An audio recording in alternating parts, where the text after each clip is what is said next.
My name is Tessa Ward. I'm 29, and I learned my parents had sold my home when a stranger arrived to measure the kitchen. He stood beside my grandmother's old maple table with a laser tool in one hand and a clipboard in the other. His shoes had left 2 wet marks on the floor. My mother watched him from the doorway as if he belonged there, and I did not. He looked at me, then at the paper clipped to his board. "You must be the tenant," he said. My mother answered before I could. "She's leaving soon." 3 words. Calm. Certain. Already decided. By the end of that week, the buyers would learn they had paid a deposit on a house my parents had no right to sell. My brother would lose the money he had already started spending. My mother would sit at her own anniversary dinner while a county official read my name from a certified deed. And my father would finally admit that he had known the truth the entire time. But none of that had happened yet. At that moment, I was still standing in my own kitchen, holding a paper bag with 2 broken eggs soaking through the bottom, while a stranger measured the distance between my cabinets and the wall. So I need to back up. Quiet people are often mistaken for people who have nothing to say. They are not the same. Sometimes silence is fear, sometimes it is patience, and sometimes it is a person making sure every fact is in the right place before they speak. If you have ever been treated like a guest in something you built, bought, protected, or earned, tell me where you are listening from. And stay with me, because the part my parents forgot was not hidden in a secret vault. It was written in plain ink. My name had been on the papers for 7 years. The house stood at 18 Marlowe Street in a small town called Bellwether, about 40 miles north of the state line. Bellwether had 1 grocery store, 2 banks, a courthouse built from yellow stone, and a downtown clock that had been 7 minutes slow for as long as I could remember. Marlowe Street curved behind the old library and ended near a narrow river lined with willow trees. Most of the houses had deep porches and small detached garages. Ours was a 2-story brick home with green shutters, a slate roof, and a porch that leaned slightly to the left because my grandfather had repaired it himself in 1989 and refused to admit he had measured 1 post wrong. The house was not grand. It was not one of those homes people photographed for magazines. The upstairs bathroom pipes groaned every winter. The dining room floor dipped near the west wall. The windows rattled during hard storms. But it had been my grandmother's home. That made it different. Her name was Ruth Ward, and she had lived there for 43 years. She bought it with my grandfather for $38,500 when my father was 8 years old. After he died, she stayed. She planted white roses by the back steps. She painted the kitchen a pale shade of yellow every 6 or 7 years, always insisting it was a different yellow even though it looked exactly the same. She kept receipts. Every receipt. Roof repairs, furnace work, property taxes. The replacement glass for the porch light after my brother hit it with a basketball when he was 11. She folded them into envelopes, wrote the year across the front in blue ink, and placed them inside a metal filing cabinet in the room she called her office. That habit shaped me more than I understood at the time. My grandmother believed memory was useful, but paper was better. People remember what helps them, she once told me. Paper remembers what happened. I was 17 when she said that. I had been sitting on the office floor, sorting old utility bills into piles while she searched for a warranty. At 17, I thought it was just another one of her sayings. At 29, I understood it was a warning. I worked as a property surveyor for a civil engineering company called Northline Mapping. My job was not glamorous. Most mornings started before 7. I wore steel-toed boots, carried equipment worth more than my car, and spent long hours measuring land that other people barely noticed. Boundary lines, easements, drainage paths, old pins buried beneath roots and dirt. I liked the certainty of it. A line was either there or it was not. A measurement could be checked. A parcel description had a beginning point, a direction, a distance, and an end. Land did not care who had the loudest voice at dinner. I had been with Northline for 5 years. I started as a field assistant, earning $18.75 an hour. By the time the stranger walked into my kitchen, I was a licensed surveyor managing three-person crews and reviewing commercial boundary reports. I made $74,000 a year before overtime, owned an 8-year-old silver Honda, and had no debt except a small balance on my professional certification loan. My mother described my life differently. According to her, I walked around muddy fields with sticks.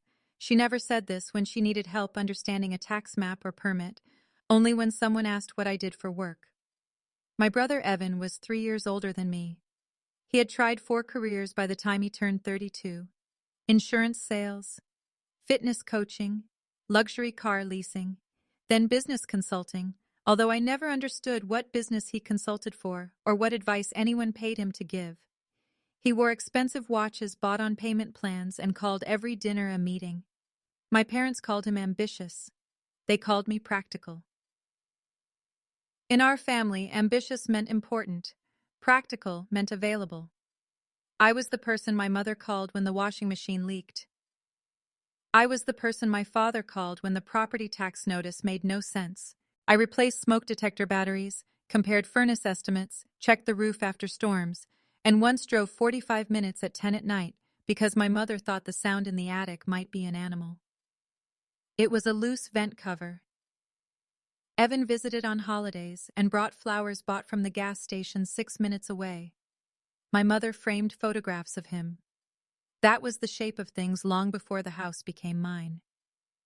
No single moment explained it. Families rarely become unfair in one clean scene. It happens through hundreds of small choices that begin to feel like furniture. The better chair is always saved for one person. The larger piece of cake is placed on the same plate. One child's mistakes become funny stories. The other child's mistakes become proof. When I was 12, I came second in a county science competition for a model showing riverbank erosion. My father said, "That's nice." The following month, Evan scored the winning point in a school basketball game. My mother hosted a dinner for 18 people. I remember counting the folding chairs, 17 around the tables, one for me in the kitchen because there was not enough room. At 16, I saved $900 from a summer job and bought a used laptop for school. My mother told relatives my parents had given it to me. At 19, Evan damaged my father's truck after drinking at a party. My parents paid for the repair and told everyone a shopping cart had hit it. At 21, I came home from college and learned my bedroom had become Evan's storage room. My clothes were packed in black trash bags and placed in the garage. When I asked why nobody had called me, my mother looked genuinely surprised. "You don't live here anymore." I slept on my grandmother's couch that summer. She did not ask me to explain. She cleared a drawer, placed fresh sheets on the couch, and made room. That was how she loved people. Not loudly. She noticed what was missing and filled the space. When I graduated, she attended the ceremony alone. My parents had planned to come, but Evan needed help moving into a new apartment on the same day. My mother sent a text at 6:12 that morning. "So sorry, sweetheart. Family emergency. We'll celebrate soon." They never did. My grandmother sat in the 4th row wearing a navy coat, even though the day was warm. She held a small bunch of white roses wrapped in newspaper because she said the florist charged too much for ribbon. After the ceremony, she took a photograph of me beneath a maple tree. The picture was slightly crooked. Half the tree was missing, and my eyes were closed. It was still my favorite photograph. She died 3 years later. Pancreatic cancer. 7 months from diagnosis to funeral. There are illnesses that arrive like weather, slowly changing the air. Hers arrived like a door slamming. She was 76.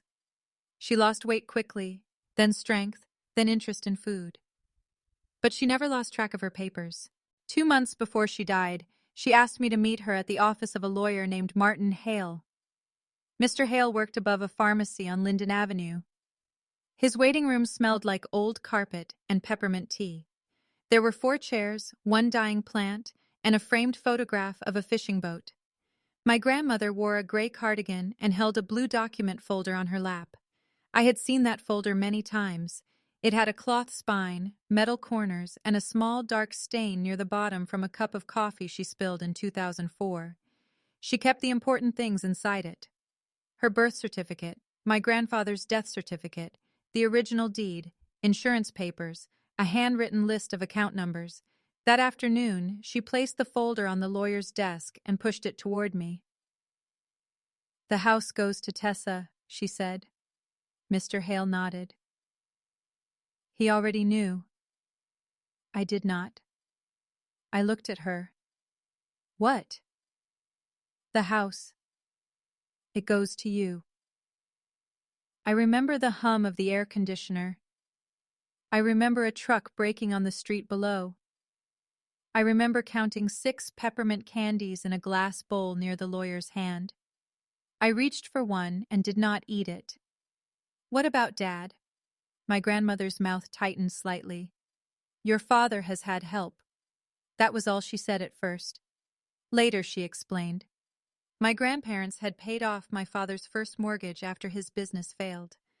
They had covered Evan's private college tuition for 2 years before he dropped out. My grandmother had given my parents $42,000 from an investment account when they nearly lost their own home. Then they sold that home, used most of the remaining money to settle debts, and moved into a rental. By that point, my grandmother's health had started to decline. My parents began visiting more often. They brought groceries. My father repaired the back steps. My mother drove her to appointments. My grandmother noticed the sudden attention. She appreciated the help. She did not confuse it with devotion. "I want them to be able to stay in the house while I'm gone," she told me. "For a reasonable time, not forever. You decide what reasonable means." I felt trapped before the house was even mine. They'll be angry. They are angry when the sun rises without asking them. "Grandma." She reached across the desk and placed her hand over mine. "You are the only one who looked after this place when there was nothing to gain." That sentence stayed with me. Not because it made me proud, because it made me sad. She had noticed everything. Mr. Hale explained the transfer on death deed she had recorded the previous year. He showed me the county stamp. He explained that when she died, ownership would pass directly to me, outside probate. The deed listed one beneficiary, me. My parents did not know. My grandmother had considered telling them, but decided against it.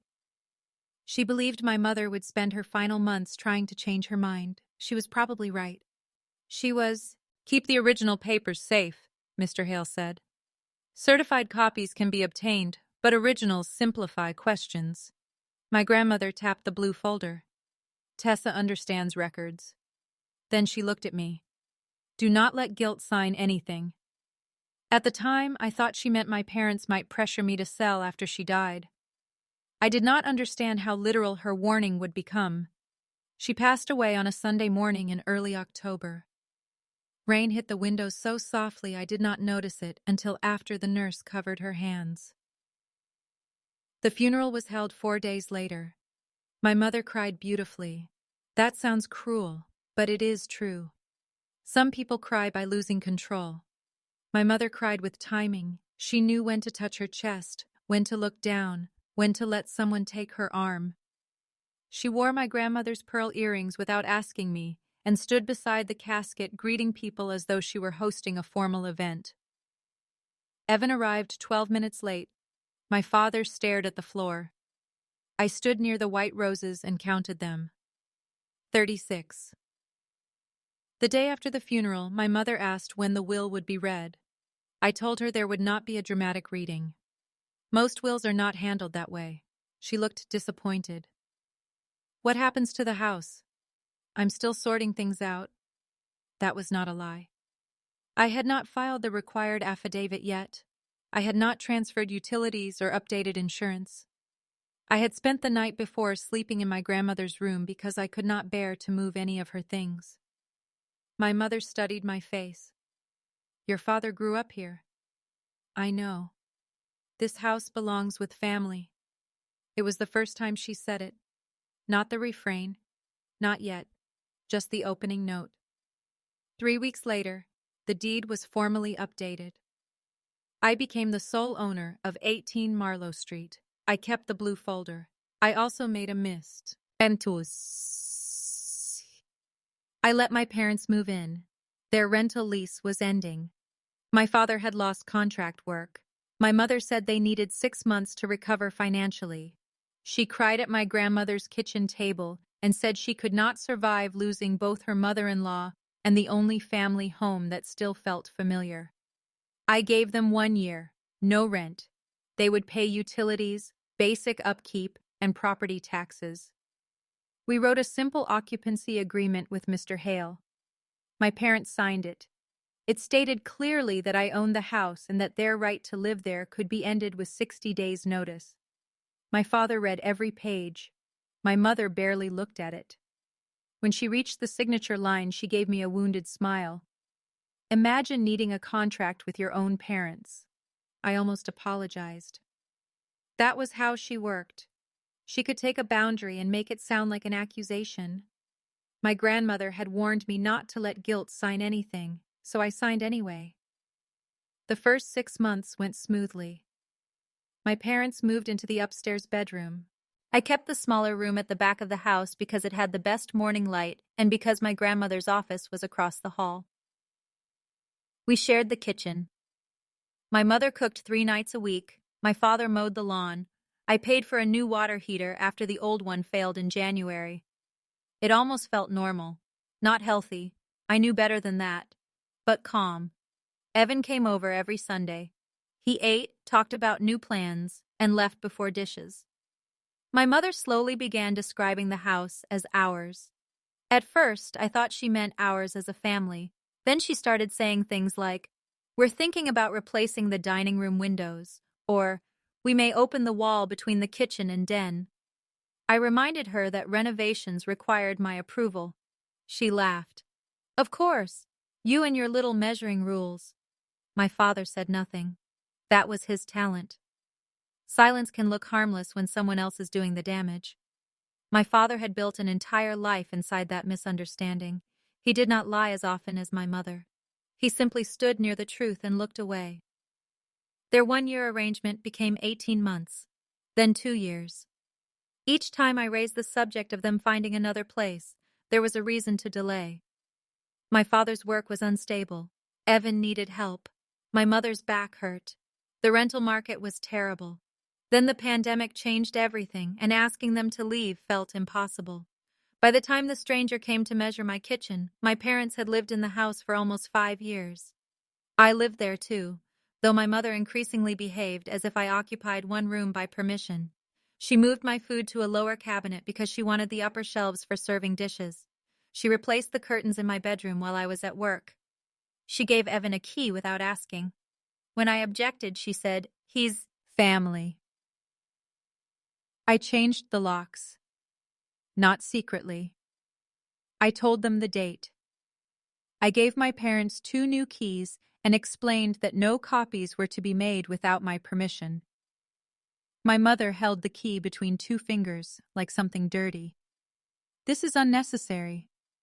"So was giving access to someone who doesn't live here." "You mean your brother?" "I mean anyone who doesn't live here." She placed the key on the counter. "A house means nothing if you have no real family, Tessa." There it was. The sentence she would use for the next 2 years, whenever I reminded her the house belonged to me. "A house means nothing if you have no real family." She said it when I refused to let Evan store gym equipment in the garage. She said it when I asked her not to host 30 people for Easter without telling me. She said it when she moved my grandmother's desk into the basement because she wanted to turn the office into a dressing room.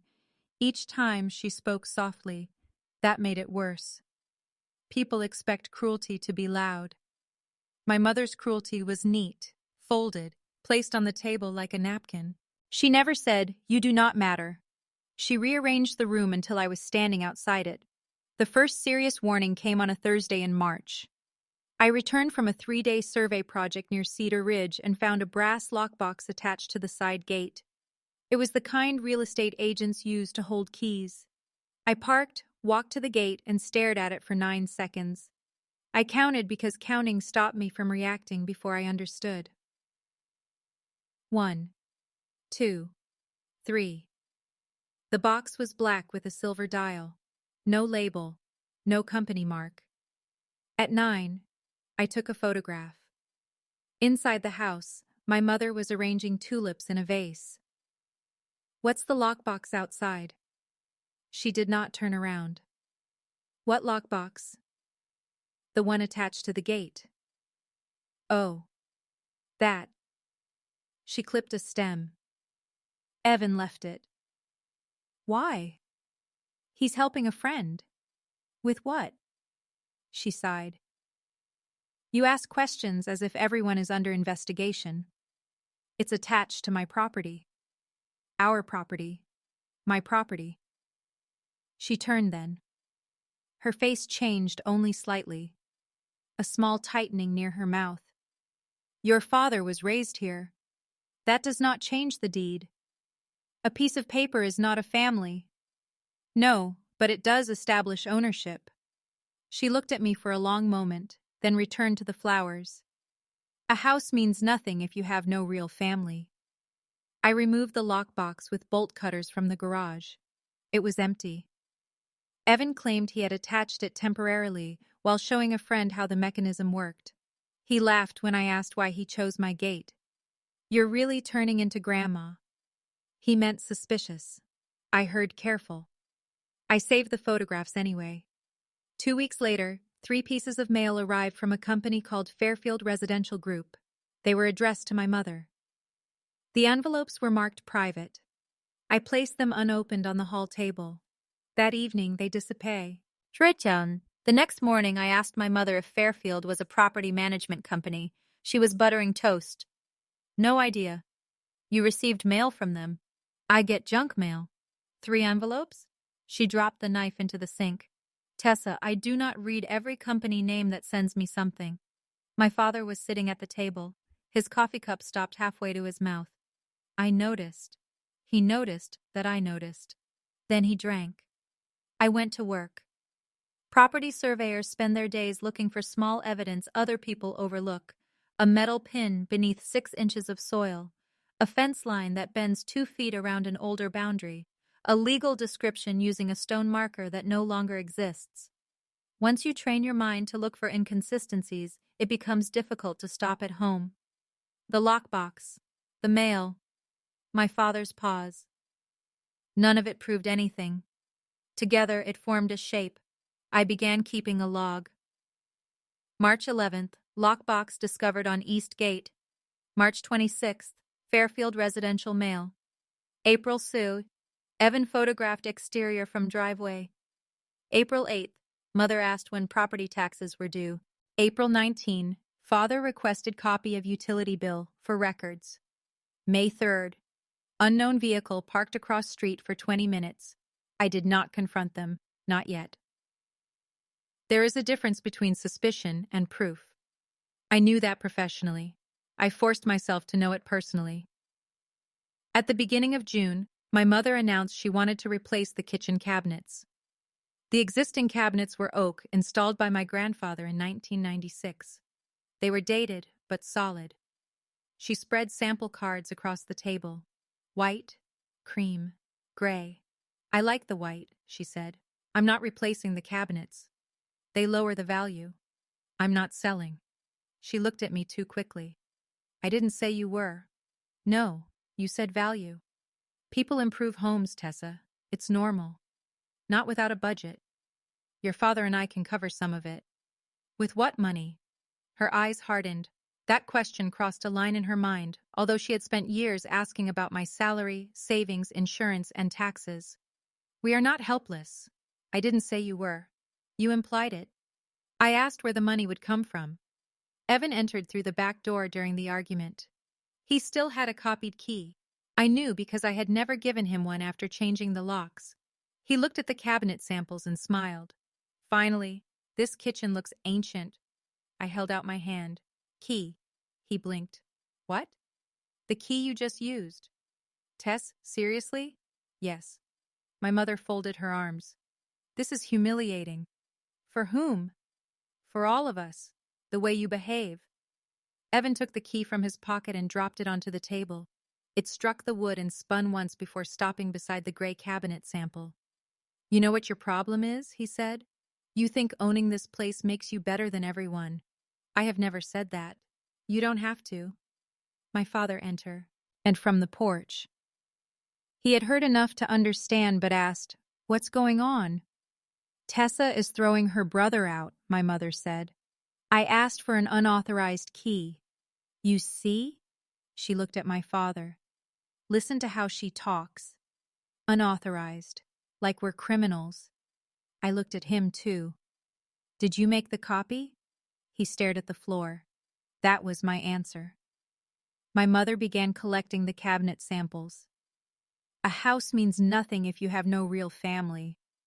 This time I answered. "Then stop using family as a reason to disrespect the person who owns it." The room went still. Evan gave a low whistle. My mother stacked the samples carefully, aligning every edge. "Fine," she said. "Not warm, just fine." That was the word she used when she wanted me to know I would pay later. The following Sunday, nobody told me dinner had been moved to Evan's apartment. I came downstairs at 6 and found the kitchen dark. My father's truck was gone. My mother had left one cabinet door open. That was not accidental. She hated open cabinets. I closed it. Then I ate cereal at the table my grandfather built. I told myself I preferred the quiet. Part of me did. Another part was still 21 years old, standing in the garage beside black trash bags filled with her clothes. If you know the feeling of being punished simply because you set one fair boundary, hold on to the word key. Put it in the comments, because that little copied key was the first physical proof that my family believed access and ownership were the same thing. They were about to learn the difference. The next warning came from my neighbor, Mrs. Dalloway. Her first name was June, but everyone on Marlowe Street called her Mrs. Dalloway because she had taught middle school English for 34 years and had corrected people's grammar with such consistency that even adults felt safer using her last name.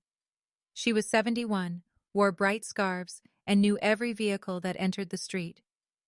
One Saturday morning, she found me trimming the white roses near the back steps. "Are you moving?" she asked.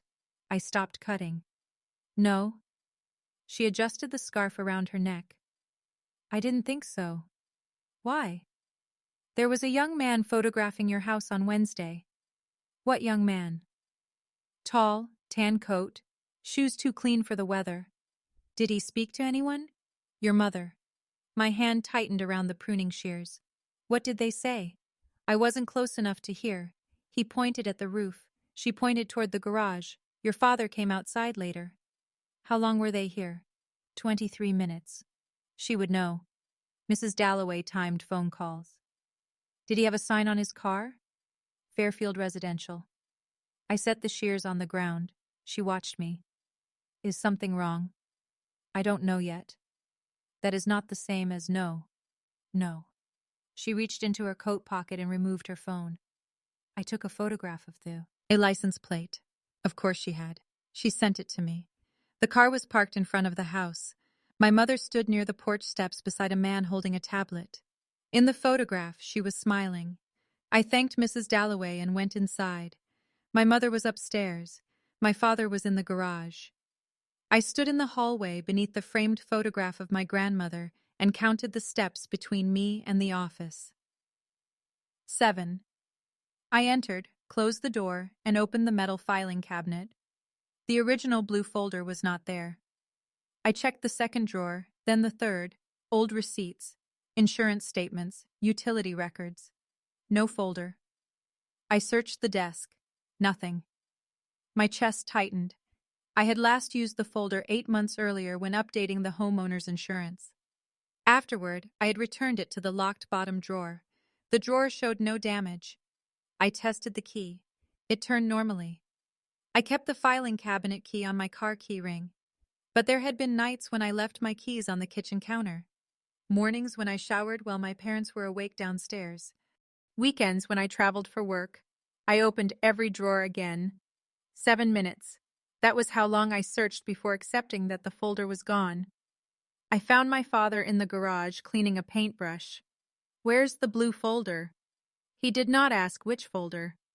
That told me enough. What blue folder? The one from Grandma's office.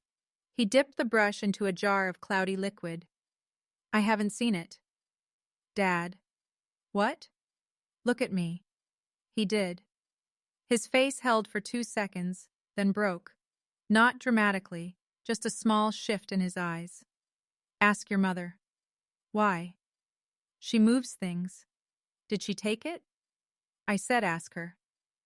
I stood between the workbench and the lawnmower listening to the brush tap against the jar. 3 taps. 4, 5. Do you know why a Fairfield residential employee photographed the house? The brush stopped. No. Mrs. Dalloway saw him speaking with Mom. I wasn't there. She said you came outside. He resumed cleaning. Maybe they were discussing insurance. Fairfield is not our insurance company. I don't know, Tess. You live here. He flinched at the word. Not because it was cruel, because I did not say own. I went upstairs. My mother was folding towels on the bed. White towels, each one shaped into the same square. Where is the blue folder? She kept folding. What folder? The property folder from Grandma's office. I have no idea. Dad told me to ask you. Your father tells people to ask me where everything is. Did you take it? She pressed both hands onto a folded towel. I may have moved some old papers when I cleaned. Where? I don't remember. It contained the original deed. Her face remained calm, but her fingers curled slightly at the towel's edge. Why do you need it? That is not the question. Everything is an interrogation with you. Where is it? She lifted Ted the stack of towels. I am not going to be spoken to like a thief in my own home. She walked toward the door. I stepped aside. Not because I was surrendering, because I wanted to see where she went.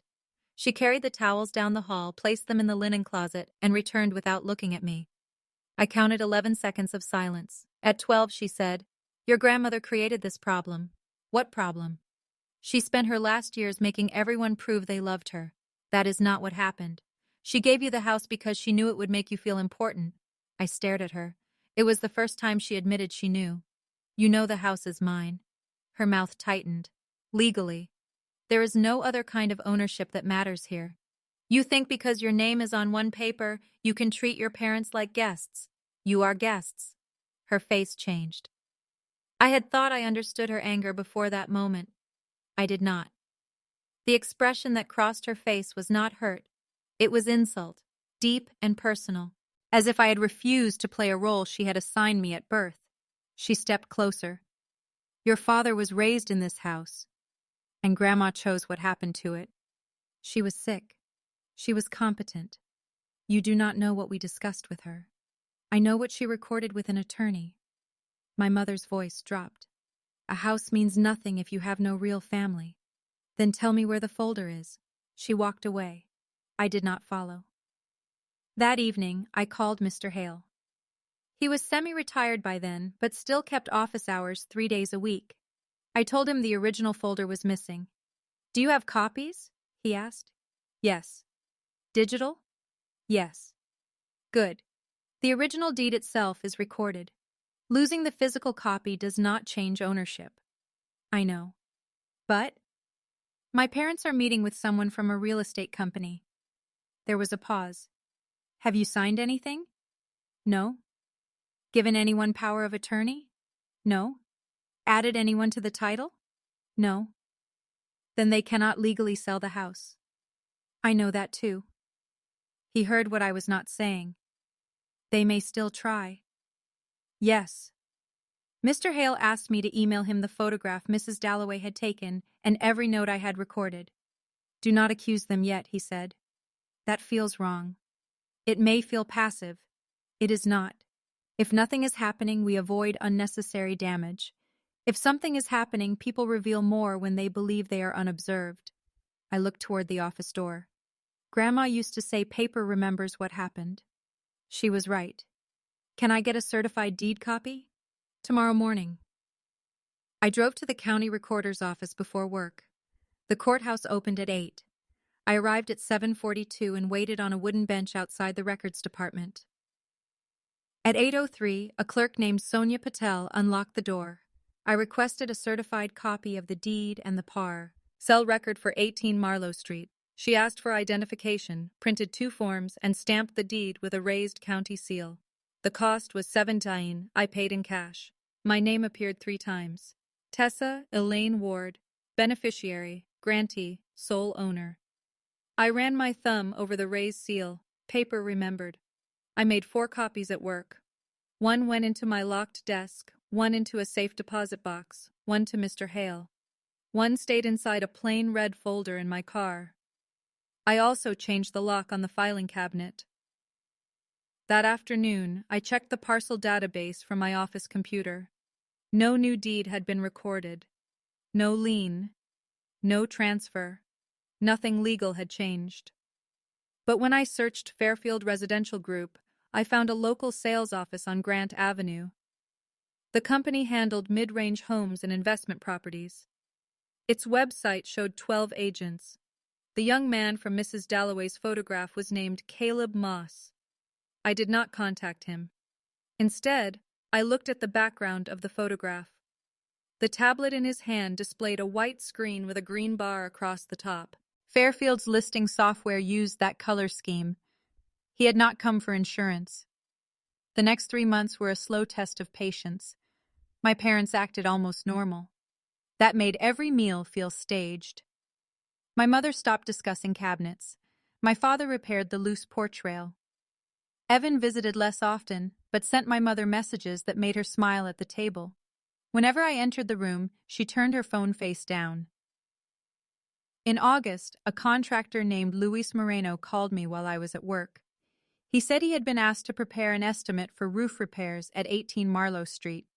Who asked you? A woman named Diane Ward. My mother. Did she identify herself as the owner? There was a pause. She said it was the family home. That was not my question. Yes, he said. She said she and her husband owned it. I wrote down the time, 2:16 p.m. What work did she request? Roof replacement? Gutter replacement? Exterior paint? She said the work needed to be completed before inspection. What inspection? I assumed a sale. I thanked him and told him not to enter the property without my written permission. Then I called my mother. She answered on the 4th ring. Why did you tell a contractor you own the house? I requested an estimate. That is not what I asked. The roof is old. It was replaced 12 years ago. It looks old. You told him there would be an inspection. Silence. Then she laughed softly. He misunderstood. He said you identified yourself as the owner. People use that word casually. I don't. You would make a legal case out of someone saying good morning incorrectly. Are you trying to sell the house? The question sat between us. I heard a cabinet close on her end. Don't be absurd. Yes or no? No. She answered too carefully. I closed my eyes. Where is the blue folder? I too. Told you I don't know. Return it. I cannot return something I do not have. Then stay out of the office. She inhaled. Tessa, you are becoming impossible to live with. I looked through the window of my office at 2 survey crews loading equipment into trucks. Then move.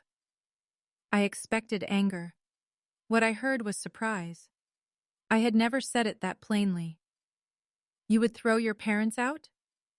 I would end an arrangement that was supposed to last 1 year and has lasted almost 5. Your father has nowhere to go. Evan has a 2-bedroom apartment. You know that is not suitable. Then find something suitable. She lowered her voice. You would destroy this family over a house. No. I would protect my house from a family that refuses to respect me. She ended the call. My father called 9 minutes later. He did not defend her. He did not apologize. He asked me to calm down. That phrase has saved more dishonest people than any other. Calm down. It means your reaction has become less convenient than what caused it. I told him I was calm. I was standing beside my desk writing the date and time of the contractor's call. My hand did not shake. In September, my parents celebrated their 35th wedding anniversary. The actual date was September 14th, but my mother planned a dinner for the following Saturday because she wanted relatives from out of town to attend. She rented the private back room of a restaurant called the Briar House. It was the most expensive place in Bellwether, although that only meant linen napkins and entrees that cost more than $30. She invited 42 people. I received a printed invitation in the mail, embossed cream paper. Diane and Robert Ward request the pleasure of your company. No personal note. I almost did not go. Then I remembered Mr. Hale's advice. People reveal more when they believe they are unobserved. I bought a navy dress for $68 and arrived at 6:27 p.m. The room smelled like roasted garlic, candle wax, and my mother's perfume. Evan stood near the bar wearing a charcoal suit and a watch I knew cost at least $4,000. He had mentioned it 6 times since buying it. My mother wore a silver dress and my grandmother's pearl earrings. Again, she greeted me with a kiss near my cheek, not on it. Tessa, you came. You invited me. I wasn't sure. She looked at my dress, then my shoes, then my hair. You look practical. There are compliments that only exist because an insult needed a coat. Happy anniversary. I handed her a small wrapped box containing a framed photograph of her and my father from 1988. She passed it to my aunt without opening it. Put this with the gifts. My father hugged me. He held on half a second longer than usual. You look nice, he said. Thank you. His eyes moved toward my mother. Can we talk later? About what? Later. Then Evan appeared. Tess. Big night. For Mom and Dad? For everyone. He smiled as if he knew something I did not. Maybe he did. Guests arrived. Drinks were served. My mother moved through the room collecting admiration. She had arranged a slideshow of family photographs that played on a screen behind the main table. There were 23 photographs of Evan, 5 of me. 2 of those included him. I counted. Old habit. At 7:18, I saw the blue folder. My aunt carried it through the side door and placed it on a chair behind my mother's seat. Cloth spine, metal corners, coffee stain near the bottom. My grandmother's folder. I felt something inside me become very still. Not rage. Clarity. I moved toward the chair, but Evan stepped in front of me. Can you help with something? What? Mom wants the gifts moved away from the door. Ask someone else. He followed my eyes toward the folder. Then he shifted his body slightly, blocking it. That movement confirmed more than an answer would have. What's in the folder? I asked. No idea. You just looked at it. I looked where you looked. Move. He laughed. We're at an anniversary party. Yes. You always do this. Do what? Create tension. Behind him, my mother picked up the folder. She carried it through the side door. I stepped around Evan. He caught my wrist. Not hard, just enough. I looked down at his hand. He released me. Don't ruin tonight, he said. I haven't done anything. That's what I mean. I followed my mother into the hallway. She was speaking with a man I recognized. Caleb Moss from Fairfield Residential. He wore a tan coat despite the warm room. The folder was under his arm. My mother saw me. For 1 second, neither of us moved. Then she smiled. Tessa, this is Caleb. He's helping Evan with a business matter. Caleb extended his hand. We may have met briefly. We haven't. He seemed uncertain. My mother answered quickly. Caleb, this is our daughter. Our daughter, not the owner, not the person whose name sat inside the folder under his arm. What business matter? I asked. Evan came into the hallway behind me. Can we not do this here? Caleb looked from him to my mother. I should go. My mother touched his sleeve. We'll speak Monday. About what? I asked. Caleb hesitated. My mother's voice sharpened.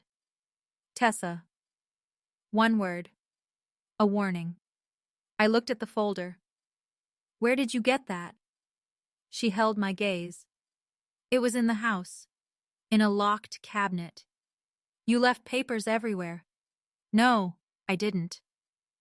Guests moved past the hallway entrance. My aunt glanced toward us, then quickly looked away. My mother stepped closer. Not tonight. Give me the folder. Her smile remained in place, but her eyes did not. You are embarrassing yourself. It belongs to me. It belonged to Ruth. And she gave it to me. My father appeared at the end of the hall. He saw the folder.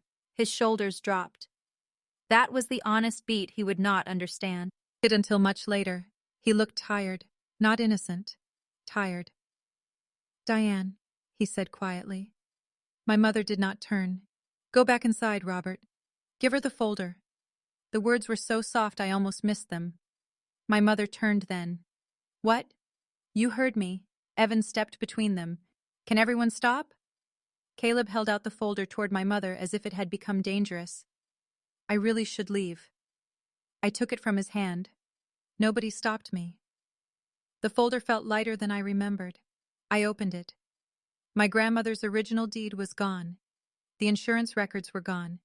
The occupancy agreement was gone. Inside were photocopies. Some pages looked familiar, others did not. A property information sheet, a preliminary purchase agreement, a seller disclosure form. The address at the top read 18 Marlowe Street. I turned to the signature page. My mother moved toward me. I raised one hand. She stopped. The seller line listed 2 names. Robert Ward, Diane Ward, my parents. Beneath them was a third line labeled consenting family occupant.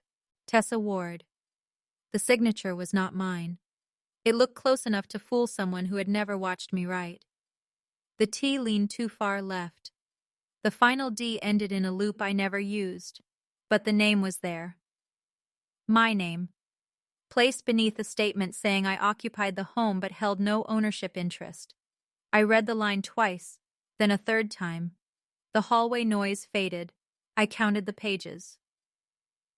1, 2, 3, 4, 5, 11 total. On page 9, a handwritten note listed a proposed sale price of $468,000, a deposit of $25,000. Target closing date, October 28th, vacant possession required. I looked at Caleb. Who prepared these? He swallowed. These are preliminary documents. Who told you they owned the house? My mother answered. This is not the place. Caleb looked pale. Mr. and Mrs. Ward said the property had been in the family for decades. That is not what I asked. Tessa, my father said. I looked at him. Did you sign this? His face folded. Not enough to become an apology. Enough to become guilt. My mother reached for the folder. I closed it. No. You do not understand what you're looking at. I understand a parcel file. This is for Evan. The sentence came out as if that explained everything. Evan stepped forward. Leave me out of this. You're already in it. My mother's voice became gentle. That was when she was most dangerous. Your brother has an opportunity. To do what? To buy into a company. With money from my house? We were going to explain. When? After the arrangements were secure. After the sale? She did not answer. Caleb took a step back. I was told the title issue had been handled. It hasn't. My mother looked at him sharply. Tessa is emotional. I almost laughed. I was the only person in that hallway whose voice had not risen. I held the blue folder against my chest. Who has the original deed? My mother's eyes moved toward my father. He looked at the floor. There it was, the direction of guilt. Dad? He whispered. At home. Where? In the safe. We did not have a family safe. My father saw the question in my face. Your mother bought one. Of course she had. When? June. The same month she wanted new cabinets. The same month the agent photographed the house. My mother looked at him with pure disbelief, not because he had lied, because he had stopped helping her lie. The restaurant door opened behind us, and a server announced that dinner was ready. 42 people waited in the next room. My mother straightened her shoulders. We will discuss this later. No. Her eyes narrowed. No? We will not discuss it later. You will give me the safe combination tonight. You are not giving orders at my anniversary dinner. This is not about your dinner. It is always about you, isn't it? I looked at the copied signature again. No. Apparently even my own name can be used without me. Evan rubbed both hands over his face. This deal is important. How much have you already spent? He froze. My mother answered for him. Nothing. I looked at Evan. How much? He glanced toward the dining room. Some setup costs. How much? 8,000. From where? The deposit. Caleb closed his eyes. That was the moment he understood the money had moved. My father sat down on a narrow bench against the wall. My mother remained standing. Beautiful silver dress, pearl earrings, perfect hair. My grandmother's folder in my hands. A house means nothing if you have no real family, she said. She used the sentence like a blade. This time, it did not cut. I looked at the forged signature, then at her. You're right about one thing. Her chin lifted. This is not about the house anymore. I walked past her and returned to the dining room. People were taking their seats. Candles glowed along the tables. The slideshow changed to a photograph of Evan holding a trophy at age 14. My place card was near the end, beside a cousin I had not seen in 6 years. I sat down. I placed the blue folder on my lap. My mother entered 30 seconds later with a smile. My father followed after 2 minutes. Evan did not return for 7. Caleb left through the side door. Dinner began at 7:46. I remember because I looked at the clock above the bar. My mother gave a speech about loyalty. She thanked my father for building a life rooted in trust. Guests raised glasses. My father did not look at me. I ate half of my meal. Roasted chicken, mashed potatoes, green beans with almonds. The bill was $62 per person, not including drinks. My mother had told me the dinner was a small family gathering. During dessert, Evan stood to make an announcement. My mother's face brightened. He tapped his spoon against a glass. The room quieted. I wasn't planning to say anything yet, he began, which meant he had absolutely planned to say it. But our family has always believed in creating opportunities. I watched my mother. She watched him with pride. I'm entering a partnership with a regional wellness company, he continued. We'll be opening 3 locations over the next 18 months. Applause. My aunt whispered, How exciting. Evan smiled. This would not be possible without Mom and Dad. More applause. He raised his glass toward them. To family believing in family. I felt the blue folder beneath my hand. My mother looked directly at me, a small smile, a challenge. She believed public celebration would make the plan too real to stop. That was her mistake. She had always mistaken politeness for surrender. I lifted my water glass. I did not drink. Later, relatives would claim they sensed tension that night. They did not. People notice what happened after they know where to look. At the time, they saw an anniversary dinner, a proud mother, a successful son, a quiet daughter sitting near the end of the table. They did not see the property agreement inside the blue folder. They did not know my signature had been copied. They did not know the money for Evan's announcement came from a deposit paid by buyers who believed my parents owned the home. And they did not know that before I left the restaurant, I had already photographed every page. At 9:11, I went to the restroom, locked myself inside a stall, and sent the images to Mr. Hale. At 9:14, he replied, "Do not sign anything. Do not surrender the folder. Call me first thing Monday." At 9:16, another message arrived. "This may involve fraud." I stared at that word. Fraud. A clean word for an ugly thing. I thought of my father's signature, my mother's rehearsed explanations. Evan's new business. The missing deed inside a safe I had never seen. I did not cry. I counted the small black tiles on the restroom floor until my breathing slowed. 20 across, 14 deep, 280 visible from where I stood. Then I washed my hands, returned to the table, and sat through another 26 minutes of celebration. When the dinner ended, my mother hugged guests near the door. My father carried gifts. Evan posed for photographs. I left without saying goodbye. The blue folder stayed under my arm. When I reached Marlowe Street, the house was dark. My parents were still at the restaurant. I parked in the driveway and entered through the back door. The kitchen smelled faintly of lemon cleaner. I turned on one light. Then I began searching for the safe. I checked my parents' closet first. Shoes, storage boxes, winter coats. No safe. Under the bed, I found 2 unopened packages and an old suitcase. In the dresser, I found bank statements that did not belong to me. I did not open them. I searched the upstairs hall closet. Uzette. Nothing. Then I went to the basement. My grandmother had always hated the basement. The ceiling was low and the concrete floor stayed cold even in summer. My father stored tools near the furnace. My mother kept holiday decorations in labeled plastic bins. I found the safe behind 3 boxes marked Christmas Dining. It was small, black, electronic keypad, bolted to the wall. I stood in front of it for 12 seconds.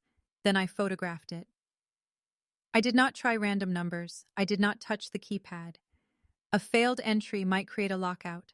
It might also tell them I had found it. Instead, I returned upstairs and opened my laptop at the kitchen table. I created a new folder, Marlowe Evidence. Inside it, I saved the sale documents, the photograph of Caleb's car, the contractor's statement, my timeline, and photographs of the safe. At 10:42, headlights crossed the front windows. My parents came home. My mother entered first. She saw me at the table. Then she saw the blue folder. Her mouth tightened. "You went through our bedroom." "No." She placed her purse on the counter. "Where is your brother?" "I don't know." "Did you call a lawyer?" "Yes."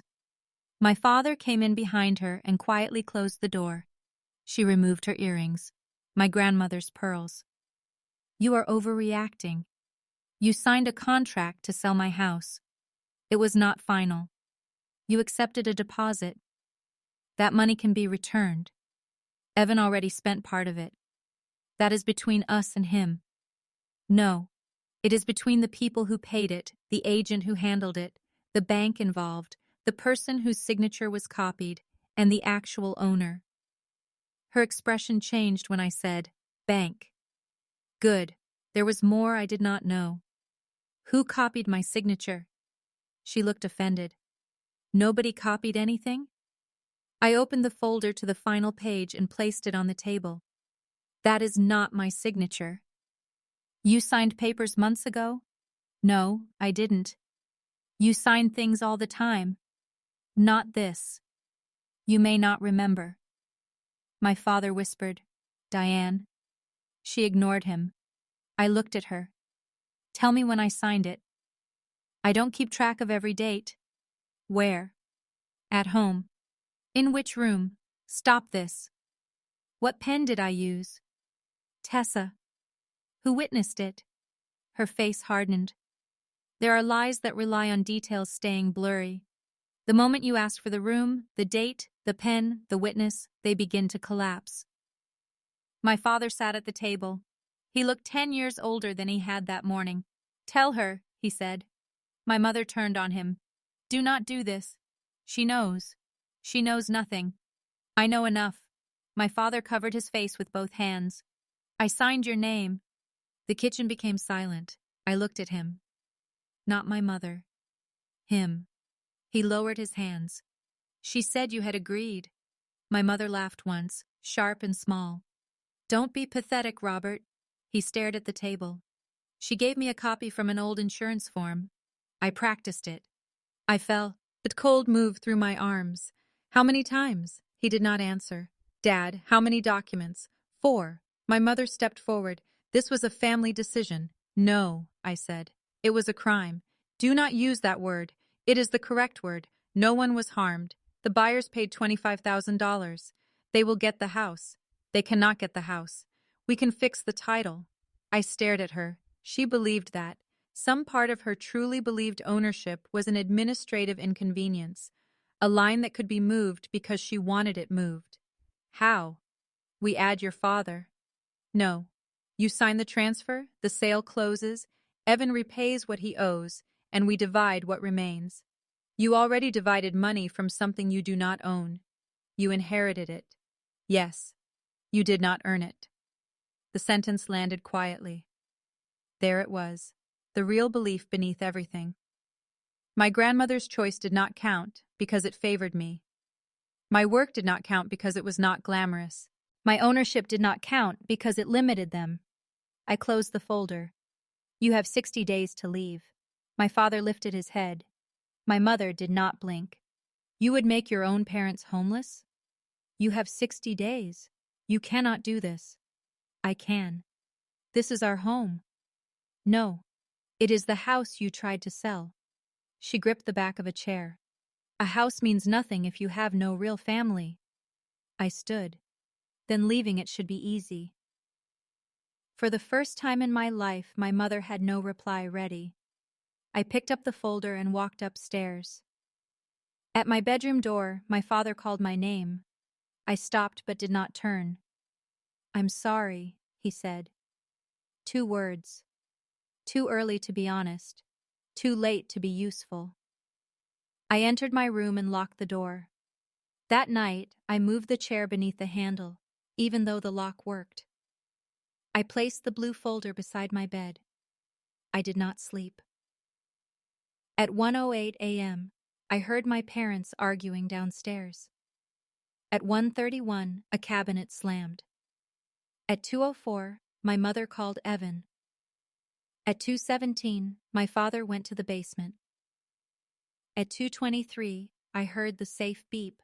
I counted 4 keypad tones. Then the metal door opened. I waited until his steps moved away. At 2:41, the house became quiet. I stared at the ceiling until sunrise.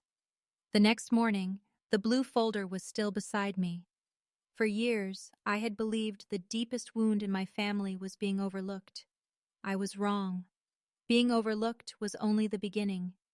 The real wound was learning they had seen me clearly enough to know exactly what they needed to steal. By 7 the next morning, the house no longer felt like a place where I lived. It felt like evidence. The kitchen table held 3 coffee cups. My father's was half full. My mother's was empty and washed. Mine had gone cold beside my laptop. The basement door stood open. The safe was still there, but the original deed was not. I knew because I waited until both of my parents left before checking. My father drove away at 6:38. My mother followed him in her own car at 6:51. Neither said goodbye. Neither left a note. At 6:57, I went downstairs. The safe door was locked. I did not know the combination, and I had no intention of forcing it open. I photographed it again, then checked the floor. There were fresh scratches in the dust beneath the safe. Something heavy had been dragged forward and pushed back. I looked behind the Christmas boxes. Nothing. Then I noticed a small square of blue cloth caught beneath the edge of a cardboard carton. I pulled the box aside. It was not part of the folder. It was a strip from the cloth spine. Someone had torn the folder while removing papers. I picked it up with a tissue and placed it inside a clear sandwich bag. That may sound excessive. It felt excessive while I did it. But my father had admitted copying my signature. My mother had taken the original deed. A real estate agent had accepted documents that described me as a family occupant with no ownership interest. Excessive had moved. I was no longer the person making the situation unreasonable. At 7:14, I checked the garage. My father's metal filing box was missing. At 7:22, I called Mr. Hale. He answered on the second ring. "Tell me you still have the blue folder." "I do." "Good. The original deed was in a safe last night. It's gone now." "Did you see it?" "No. My father said it was there. I heard him open the safe after 2 in the morning. This morning there are scratches on the floor and his filing box is missing." Mr. Hale was quiet for a moment. "Do not follow them." "I wasn't planning to." "Do not search their cars." "I know. Bring me the folder, your timeline, the photographs, and every message connected to the property. We will make a complete record." "When?" "Now." His office did not open until 9, but he met me at 8:10. The pharmacy below was still closed. The hallway lights flickered when I climbed the stairs. Mr. Hale unlocked his door wearing a brown sweater, gray slacks, and shoes without socks. He had aged since my grandmother's appointment. His hair was thinner, and he moved more slowly, but his eyes were the same, careful. He did not waste words. I placed the blue folder on his desk. He looked at the torn cloth spine. Ruth would be furious. That almost made me smile. She would have noticed the missing corner before I did. She noticed everything before the rest of us. He put on reading glasses and examined the documents one page at a time. He did not react when he reached the forged signature. He simply took a magnifying glass from his drawer. "You are certain you did not sign this?" "Yes." "Have you ever signed your name in this style?" "No." "Did you authorize your father to sign for you?" "No." "Did you tell either parent they could sell the property?" "No." "Did you accept money?" "No." "Did you tell the adjans and you were only an occupant?" I never spoke with him until last night. He nodded and wrote on a yellow legal pad. "What did your father say exactly?" I repeated it word for word. She gave me a copy from an old insurance form. I practiced it. Mr. Hale stopped writing. "Did anyone else hear him?" "My mother." "No one independent?" "No." "Was it recorded?" "No." I hated that answer. He saw it. Do not punish yourself for failing to record a confession in your kitchen at midnight. I should have thought of it. You thought of surviving the conversation. That won't prove anything. The signature can be examined. The document history can be obtained. The agent has records. The deposit has a source and a destination. Your father's confession matters, but it is not the only evidence. He turned to page 9. The proposed price. The deposit. The closing date. October 28th. 29 days, he said. Until closing. Until the date they told the buyers they could take possession. I looked at the page. Can they still try? They can attempt many things. They cannot legally deliver ownership without your participation, but that does not mean they cannot create damage. What kind of damage? False filings, improper notarization, a forged deed, a fraudulent loan application. They may also try to pressure you into signing once enough people and money are involved. My mother thinks I'll give in. Will you? No. He looked at me over his glasses. Good. It was not praise. It was confirmation. Mr. Hale called another attorney while I sat across from him. Her name was Naomi Price. She specialized in real estate disputes and title fraud. Her office was in the next county, but she agreed to meet us that afternoon after reviewing the documents. Before ending the call, she asked one question. Has the owner notified the agent in writing that the sale is unauthorized? Mr. Hale looked at me. Not yet. Do that today. Keep it factual. Do not accuse the agent of participating in the forgery unless you have evidence. Tell him the sellers do not own the property and have no authority to offer it. Mr. Hale drafted the message. I read it 3 times. Caleb Moss, I am the sole legal owner of 18 Marlow Street, Bellwether. I have not listed, offered, or agreed to sell the property. I have not authorized Robert Ward, Diane Ward, Evan Ward, or any other person to act for me. My signature appearing on any sale document connected to the property is unauthorized and was not written by me. Do not enter the property, advertise it, communicate with prospective buyers as though it is available, or accept additional funds relating to a sale.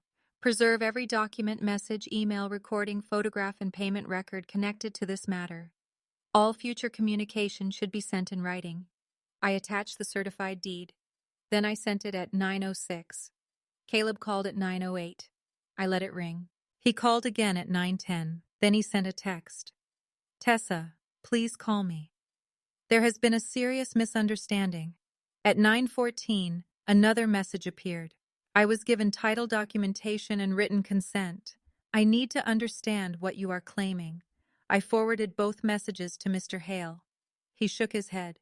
He needs to stop speaking before he makes this worse. At 9:22, Caleb emailed. The subject line read, Urgent, 18 Marlowe Street. He said Fairfield Residential had acted based on representations made by my parents.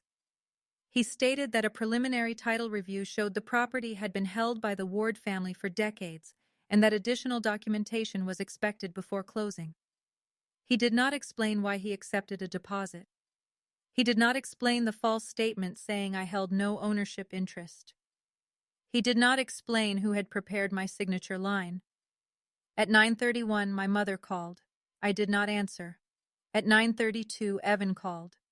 At 9:33, my father called. At 9:34, my mother called again. 4 calls in 3 minutes. I watched the phone vibrate on Mr. Hale's desk. Counting? He asked. Yes. Does it help? Sometimes. Then count. The calls stopped at 7. A message from my mother arrived. You have now frightened the agent and damaged Evan's future. Come home immediately so we can handle this as a family. I read it twice. Not one word about the forged signature. Not one word about the buyer's deposit. Not one word about taking my deed. I typed a response. Return the original deed and every property document taken from the office. Confirm in writing that no copies remain in your possession.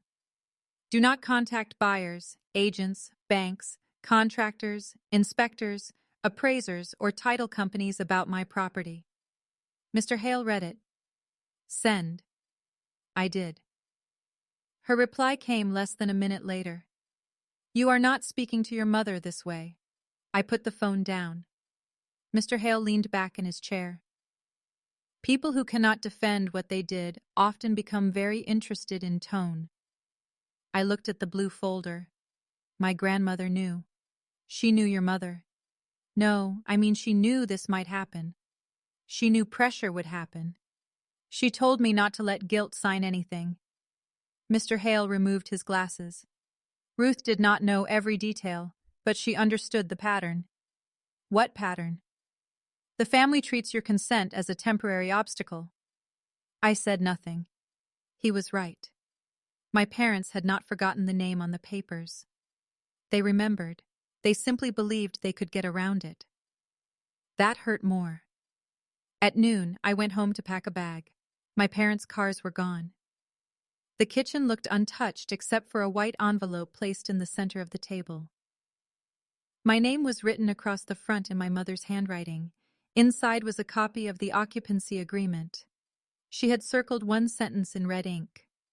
The owner agrees that the occupants may enjoy peaceful use of the property during the term of this agreement. Benia, se it, she had written. This applies to you too. I stood there for several seconds. Then I photographed the page and placed it inside the blue folder. Peaceful use. She had forged my signature, hidden the deed, accepted money from strangers, and promised them an empty house. Now she wanted protection from discomfort. I went upstairs and packed enough clothes for 1 week. I took my laptop, work files, passport, grandmother's jewelry, and the framed graduation photograph. I left the furniture. I left my books. I left the yellow blanket from the foot of my bed. Not because those things did not matter, because I wanted to move quickly, without looking afraid. I booked a room at a small extended stay hotel near my office. The rate was $96 a night after taxes. The room had a narrow kitchen, a brown sofa, and a window facing the parking lot. I paid for 7 nights. At 1:42, I called a locksmith. At 2:20, he met me at the house and installed new locks on the office and my bedroom. I did not lock my parents out of the home. Their occupancy had not yet been formally terminated.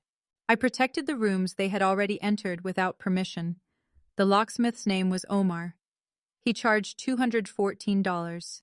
When he finished, he handed me 4 keys. I kept 2 and gave 2 to Mr. Hale. I did not leave copies in the house. At 3:15, I met Naomi Price. Her office occupied the first floor of a converted brick home near the county hospital. She wore a black suit, red glasses, and no jewelry except a plain silver ring. She listened without interrupting. Then she asked sharper questions than Mr. Hale had. Why did you allow your parents to remain 5 years? Guilt. Did they pay rent? No. Taxes? Some years. Repairs? Minor ones. Did they ever claim ownership in writing before now? Not that I saw. Did your mother receive your mail? Sometimes. Did your father have access to your signature? Yes. Did either parent have access to your identification? Yes. Bank information? Possibly old statements? Social security number? My mother knew it when I was younger. Naomi set down her pen. We need to assume they had enough personal information to create more than one false document. The room felt smaller. What should I check? Credit reports, property filings, loan applications, insurance changes, utility transfers, mail forwarding, any new account using the address. I can do that. Do it today. She opened the blue folder. Where is the original deed? My parents moved it. If it is only the recorded deed, we can replace the certified copy. If it has been altered, copied, or used to support another filing, it matters. How do we find out? We request the full transaction file from Fairfield. We notify the title company if one has been selected. We notify the county recorder. We place a fraud alert on the parcel record where available. We send a formal preservation letter. She looked at the copied signature.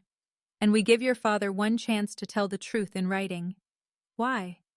Because confessions often shrink after people speak to someone who explains consequences. I thought of him saying, I'm sorry, outside my bedroom. Do you think he'll deny it? I think your mother will tell him denial protects the family. That sounds right.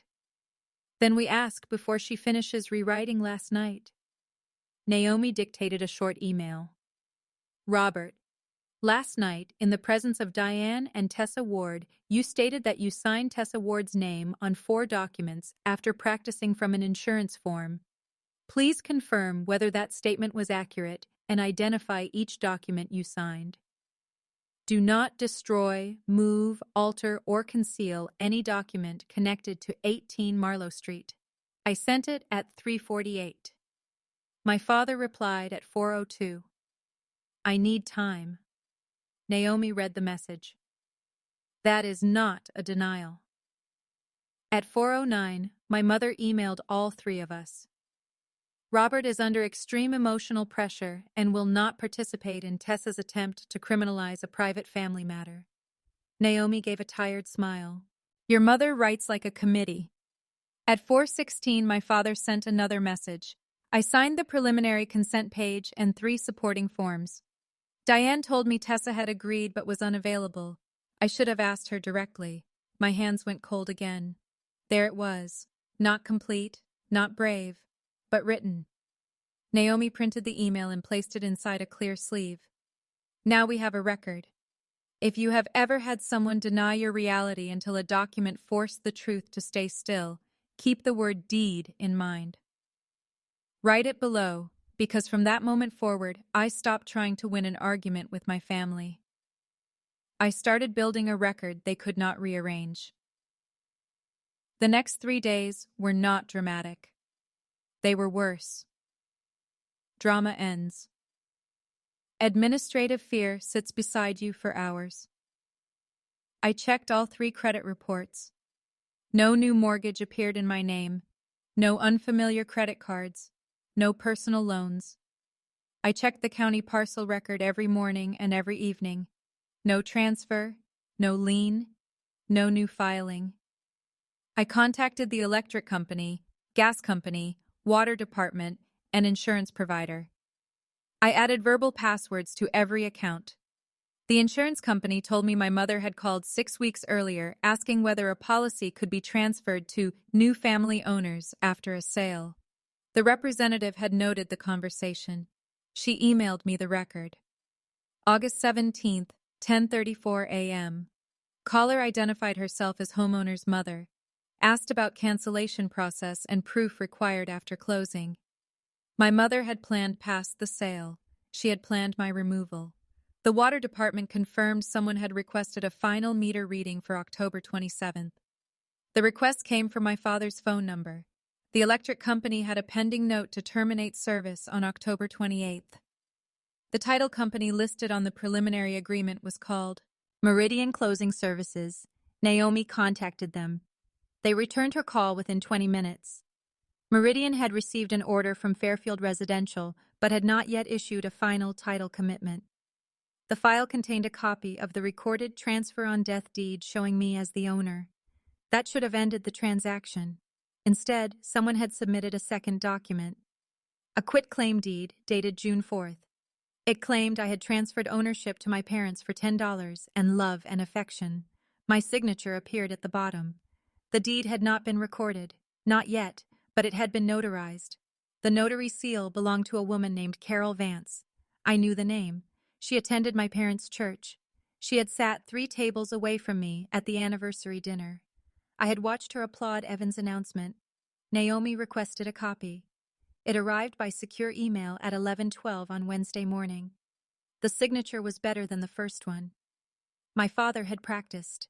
The T leaned correctly. The final D did not loop, but the middle name was wrong. It read Tessa Ellen Ward. My middle name was Elaine. My grandmother had written it correctly on every legal paper. The notary block stated I had appeared in person on June 4th at 6:30 p.m. On June 4th at 6:30 p.m. I had been 87 miles away on a commercial survey job. North Line kept vehicle logs, GPS records, timesheets, and equipment checkouts. At 6:30, I had been standing behind a warehouse near Cedar Ridge with 2 crew members, recording the location of a damaged storm drain. I had photographs. I had time-stamped field notes. I had a company vehicle tracking record showing my truck did not return to Bellwether until 9:18 that night. The false notary block was not subtle. It was impossible. Naomi looked at the deed on her screen. This is the document they expected to record before closing. Why wasn't it recorded already? Possibly because the title company requested an original. Possibly because someone realized the name was wrong. Possibly because they planned to record it closer to closing so you had less time to react. Can Carol Vance lose her notary commission? She can face consequences if she notarized a signature without you present. Will she? That depends on what happened and what can be proved. She knows me. That makes her explanation more difficult. I called my employer's records manager and requested certified copies of the June 4 logs. I did not explain every detail. I said the documents were needed for a property dispute. By Thursday afternoon, I had a signed statement from my supervisor, GPS records from the company vehicle, 2 time-stamped photographs, and my field partner's confirmation.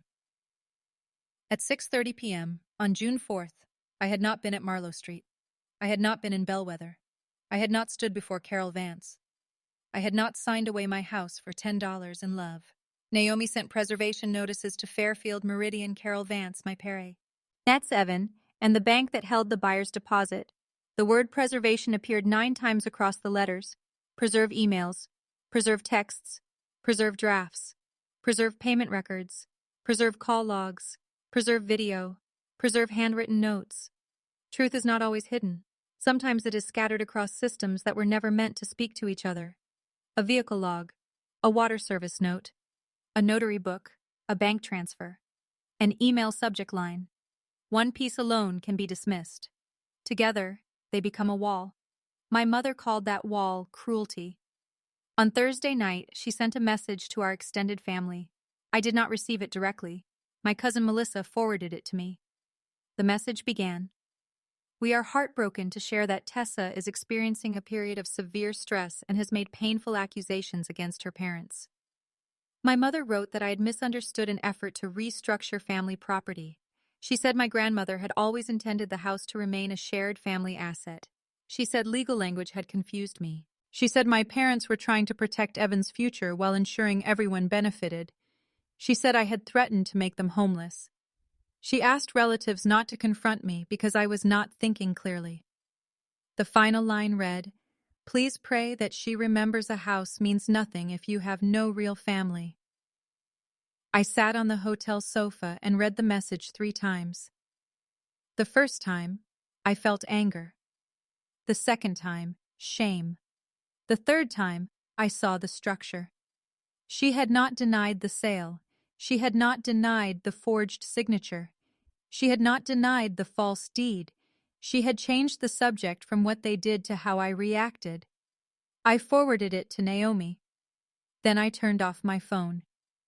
The hotel refrigerator hummed. Cars moved across the parking lot. Someone in the room above me dropped something heavy at 10:06. I lay awake until midnight. At 12:14, there was a knock on my door. 3 soft taps. I did not move. Another 3. Then my father said my name. Tess. I looked through the peephole. He stood alone in the hallway, wearing his old brown jacket. His hands were empty. I opened the door but kept the security chain in place. "How did you find me?" "Your mother saw the charge." My stomach tightened. The hotel room was paid with my personal credit card. My mother should not have had access to it. How? She had an old account login. That became another item for the list. I had changed the password but not the email address linked to recovery. My mother had once helped me create the account when I was in college, 10 years earlier. She still knew enough to enter the edges of my life. "What do you want?" My father looked down the hallway. "To talk." "Write it. Please." "No." "Tessa. You forged my signature." His face changed. "I know. You helped create a deed saying I gave you the house. I didn't understand all of it. You signed my name. Your mother said you would agree. She lied. I know. Then why are you here?" He placed one hand against the doorframe. "Your mother wants the folder." I almost closed the door. He raised his head quickly. "I'm telling you the truth." "No. You came to ask for evidence." "I came because she is going too far." "She went too far in June." "I did too." "Yes." He nodded. The hallway light made every line in his face visible. "I don't expect you to forgive me." "Good." He accepted that. A small, honest beat. Then he reached into his jacket and removed a white envelope. I did not open the door farther. "What is it?" "The safe combination." "Where is the deed?" "Evan has it." "Why?" "Your mother gave him the filing box after the dinner." "Where is it now?" "I don't know." "Does he plan to record the false deed?" "I think so." "When?" He said they needed a clean copy first. "A clean copy of what?" "The quitclaim deed. Your middle name was wrong." My father's voice was barely above a whisper. I stared at him. "They are making another one?" He nodded. "Carol told your mother she would not notarize anything else." "Why did she notarize the first one?" "She owed your mother money." "How much?" 3,000. "For what?" "Your mother covered her rent last winter." "A favor."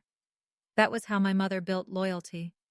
Not with kindness, with debt.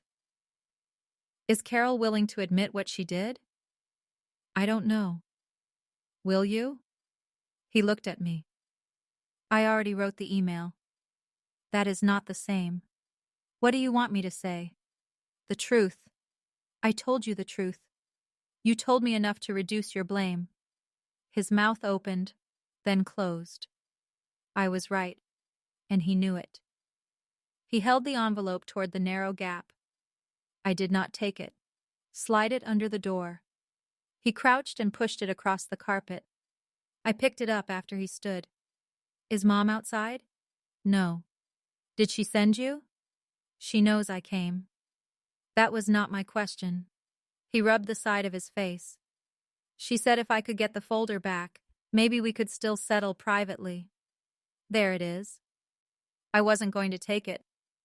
You asked me to open the door. I wanted to see you. You wanted both. He looked past me into the room. The brown sofa, my packed bag, the framed graduation photograph on the counter. You shouldn't be in a hotel. I shouldn't have to protect my deed from my parents. He flinched. I'm sorry. Then tell Naomi everything. Your mother will leave me. The sentence was so quiet, I almost felt sorry for him. Almost. You chose her every time she hurt me. I was trying to keep the family together. No. You kept yourself comfortable. His eyes filled. He blinked hard. I had rarely seen my father cry. My mother's tears arrived when people were watching. His came when there was no audience and no use for them. That did not make him innocent. It only made him hum. And I don't know how to fix this, he said. You don't fix it. You stop helping her make it worse. He nodded slowly. Will you let us stay until January? The question told me why he had come. Not only guilt, shelter. No. Winter is coming. You had 5 years. We don't have enough saved. You expected to take money from my house. We expected to repay you. With what? He looked away. There was no answer. The hallway remained silent for 9 seconds. At 10, I said, talk to Naomi tomorrow. Give her the location of every document, every account, every message, and every person involved. Will that help? It will help the truth. What about us? I don't know. He nodded again. Then he walked away. I closed the door and locked it. The envelope contained 6 numbers, 419862. Beneath them, my father had written, I changed it after Diane bought the safe. She does not know I changed it again. The next morning, I met Naomi and Mr. Hale at Marlowe Street. My parents were gone. My father had told Naomi by email that they would be out from 9 until noon. The safe combination worked. Inside were 14 documents. My birth certificate, a copy of my Social Security card, 2 old bank statements, my homeowner's insurance declaration page, the original occupancy agreement, a photocopy of my driver's license, my grandmother's death certificate, 3 signature samples, the false quitclaim deed, a printed email from Meridian requesting corrected title documents, a handwritten list of dates, and a business proposal from Evan. The original recorded deed was not there. I stood in the basement holding the copy of my Social Security card. I did not give them this. Naomi placed it in a clear sleeve. Did your mother keep records from your childhood? Yes. She may have had it for years. Mr. Hale opened Evan's proposal. The cover page showed a logo shaped like a green leaf and the name Vantage Core Wellness. The company planned to open recovery lounges offering infrared beds, vitamin drinks, compression chairs, and membership packages. Evan wanted to invest $180,000. His personal contribution was listed as $140,000. The source was described as proceeds from a family property sale. Another $40,000 would come from credit. A note near the back said the first payment was due October 30th. 2 days after the planned closing, Naomi photographed every page. This explains the urgency. It does not explain the stupidity, Mr. Hale said. Naomi gave him a look. He shrugged. I am semi-retired. I have earned plain language. The handwritten list contained initials beside dollar amounts. E, 140,000. D, R, 90,000. Repairs, 25,000. Fees, taxes, 38,000. T, 125,000 after agreement. I stared at the final line. They had planned to give me part of the money. After selling my house, after forging my name, after Tiu. Aching what was mine, they would hand me $125,000 and call it generosity. The sale price was $468,000. After costs and the amounts listed, there would be little left. My mother had divided every dollar. She had given Evan the largest share. My parents would keep $90,000. I would receive less than a third of the value of a house I owned entirely, only after agreement, meaning after I accepted what they had done. She thought I would take it, I said. Naomi looked at the list. She thought the transaction would become too difficult to reverse. Mr. Hale tapped the word agreement. She expected to offer peace after creating the disaster. That was my mother's favorite kind of gift. A partial repair presented as a favor. We returned every item to the safe except the documents that belonged to me. My identification copies, my insurance page, the occupancy agreement, the false deed, the signature samples. Naomi left photocopies and a written notice stating the originals were secured as evidence. She also changed nothing else. The safe remained bolted to the wall. The Christmas boxes went back into place. At 11:40, we sat in the kitchen. The table where my father had confessed looked ordinary. A bowl of apples, a salt shaker, one of my mother's white serving dishes drying beside the sink. Mr. Hale poured water into 3 glasses. "What do you want?" Naomi asked. The sale stopped. "It will be." My documents returned. "We can demand them." My parents out. The termination notice is ready. Evan held responsible for the deposit he spent. That depends on the money trail and what the buyers decide. I do not want them arrested. Naomi watched me carefully. That decision may not be entirely yours. I know. You are not responsible for protecting them from every consequence. I know. Do you? I looked toward the basement door. I don't want revenge. Good. I want the record corrected. That is different. Mr. Hale nodded. Truth is a scalpel, not a hammer. I looked at him. Did Grandma say that? No, I did. It sounds like her. I spent 30 years listening.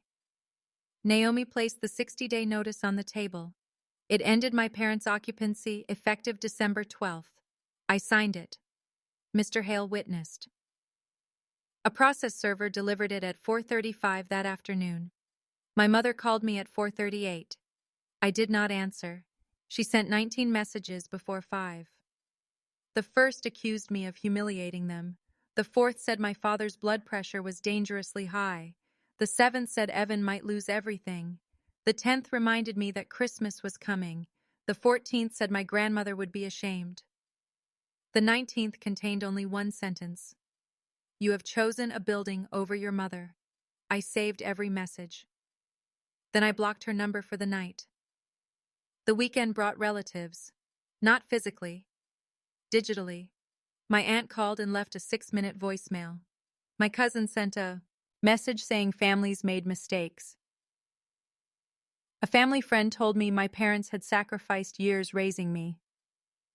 Carol Vance emailed and asked whether we could speak woman to woman. I forwarded everything to Naomi. Melissa was the only relative who asked a direct question. Did they forge your signature? I replied. Yes, she wrote back. Then why is everyone talking about your attitude? I stared at that message for a long time. Because attitude was easier to discuss than forgery. Melissa asked whether I needed a place to stay. I thanked her and declined. I did not trust anyone enough to move into another family space. The hotel was ugly. It was also mine for 7 paid nights. No one entered without a key card. No one moved my papers. No one called it ours. On Monday, Caleb Moss arrived at Naomi's office with an attorney from Fairfield Residential. His tan coat was gone. He wore a dark blue suit and looked younger than I remembered. He apologized before sitting down. Not to me, to the room. This should never have advanced. Naomi folded her hands. How did it advance? Caleb placed a binder on the table. Mr. and Mrs. Ward said the home had transferred informally within the family and that the recorded deed would be corrected. Land does not transfer informally, I said. I understand that. You are a licensed agent. Yes. You accepted a deposit. The deposit went into escrow. Evan spent $8,000. Caleb looked at his attorney. The attorney answered. Funds were released based on a signed early access agreement. Naomi's expression changed. Who authorized release? Caleb opened the binder. There was a request from the sellers. The people who did not own the property. Yes. And the buyers agreed? They were told the sellers needed funds for required repairs. I thought of the roof estimate. My mother had created repair costs to justify early access to the deposit. Caleb turned several pages. The buyers agreed to release $10,000. $8,000 was transferred to a contractor account connected to Evan Ward. What contractor? Naomi asked. Vantage Development Group. I almost laughed. Evan's wellness company was Vantage Core Wellness. He had created another name to receive the money. Is Vantage Development licensed? I asked. Caleb did not answer. His attorney did. We have not verified that. Naomi looked at me. Another system. Another record. Caleb slid a copy of the listing file across the table.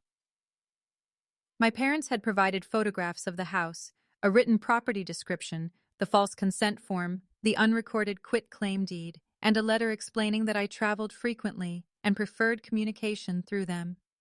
They described me as emotionally attached to the home, but fully supportive of the sale. My mother had written, Our daughter may appear hesitant in person because of grief connected to her grandma, but she understands the sale is necessary for the family. Necessary. That word did more work than honest people ever asked of it. Necessary for Evan. Necessary for my parents. Necessary for everyone except me. Did you ever verify consent with me? I asked. Caleb looked down. No. Did you call? No. Email? No.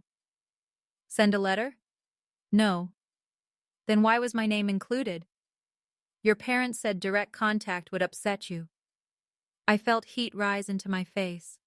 Naomi touched the table once. A quiet reminder. Stay with the facts. I breathed.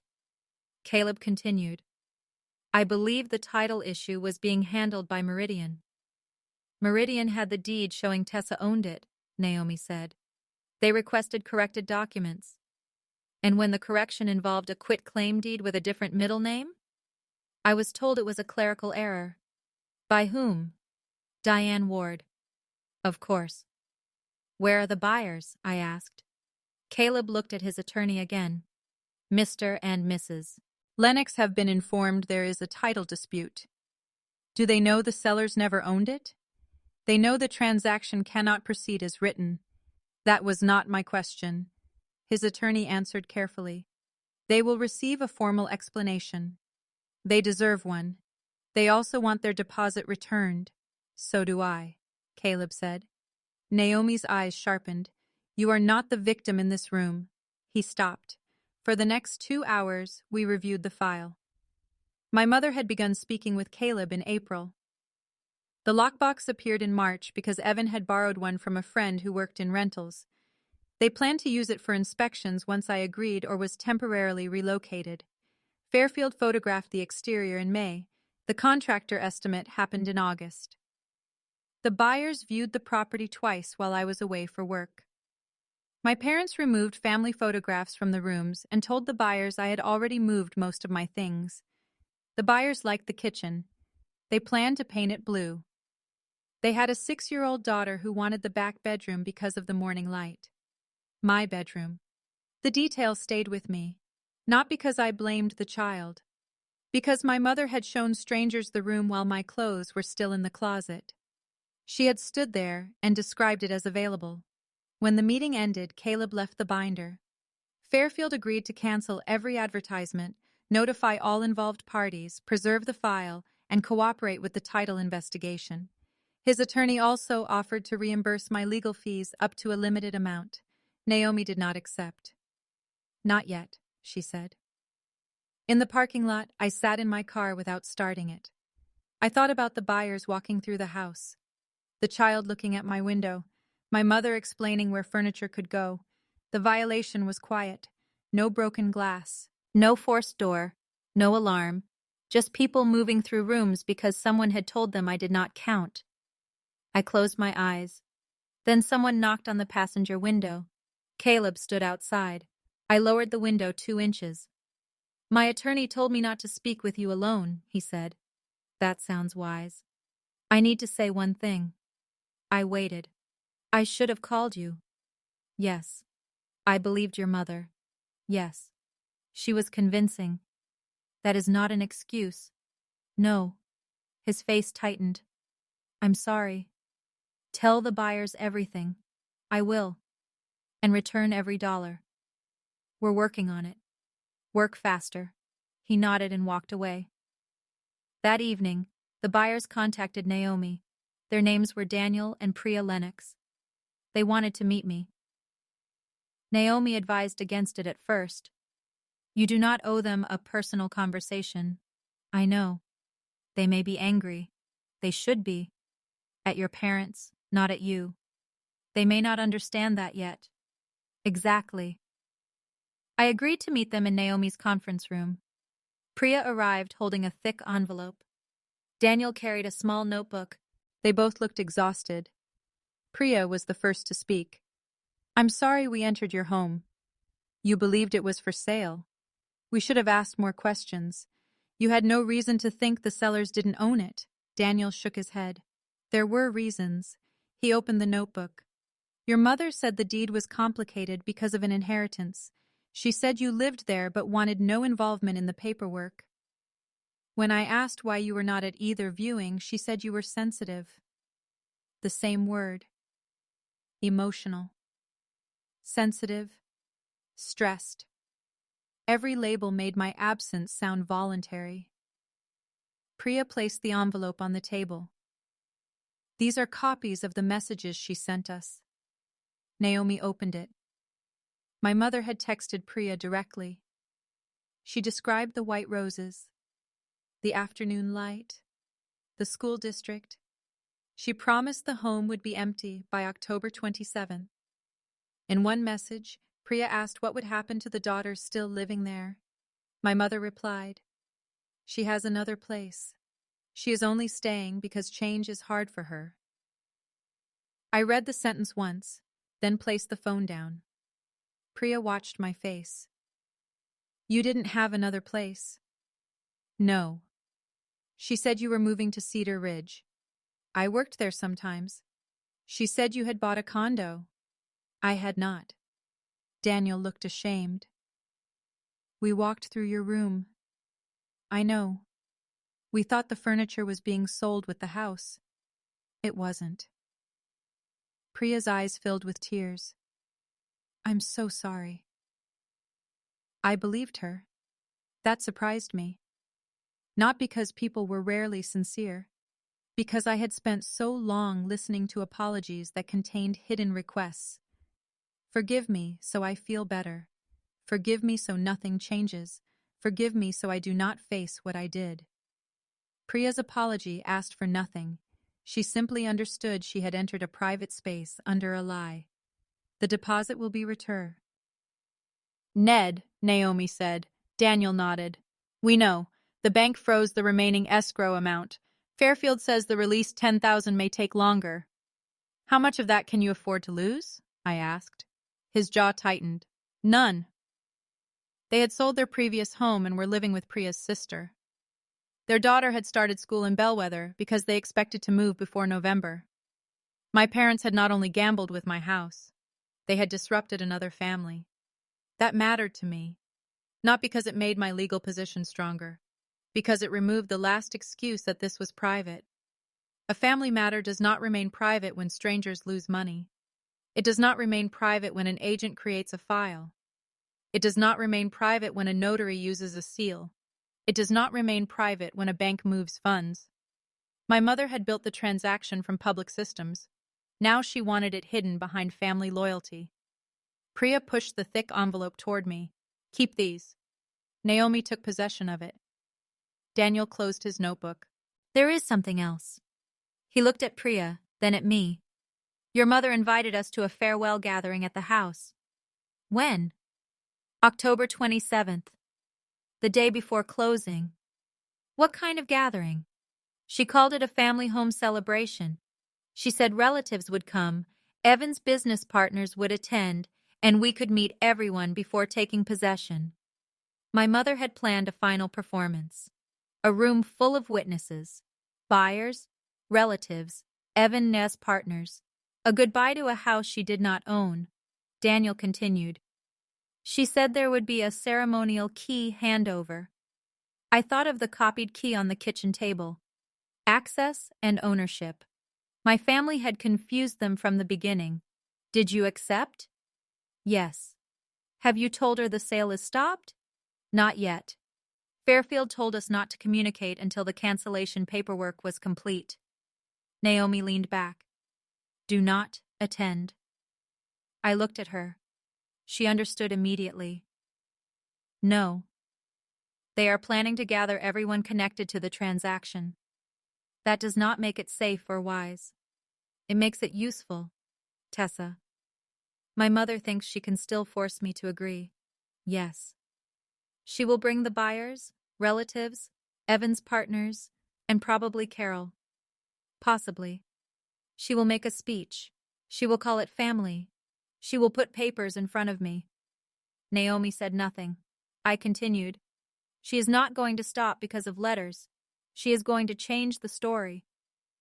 That does not mean you walk into her event. What if it is not her event?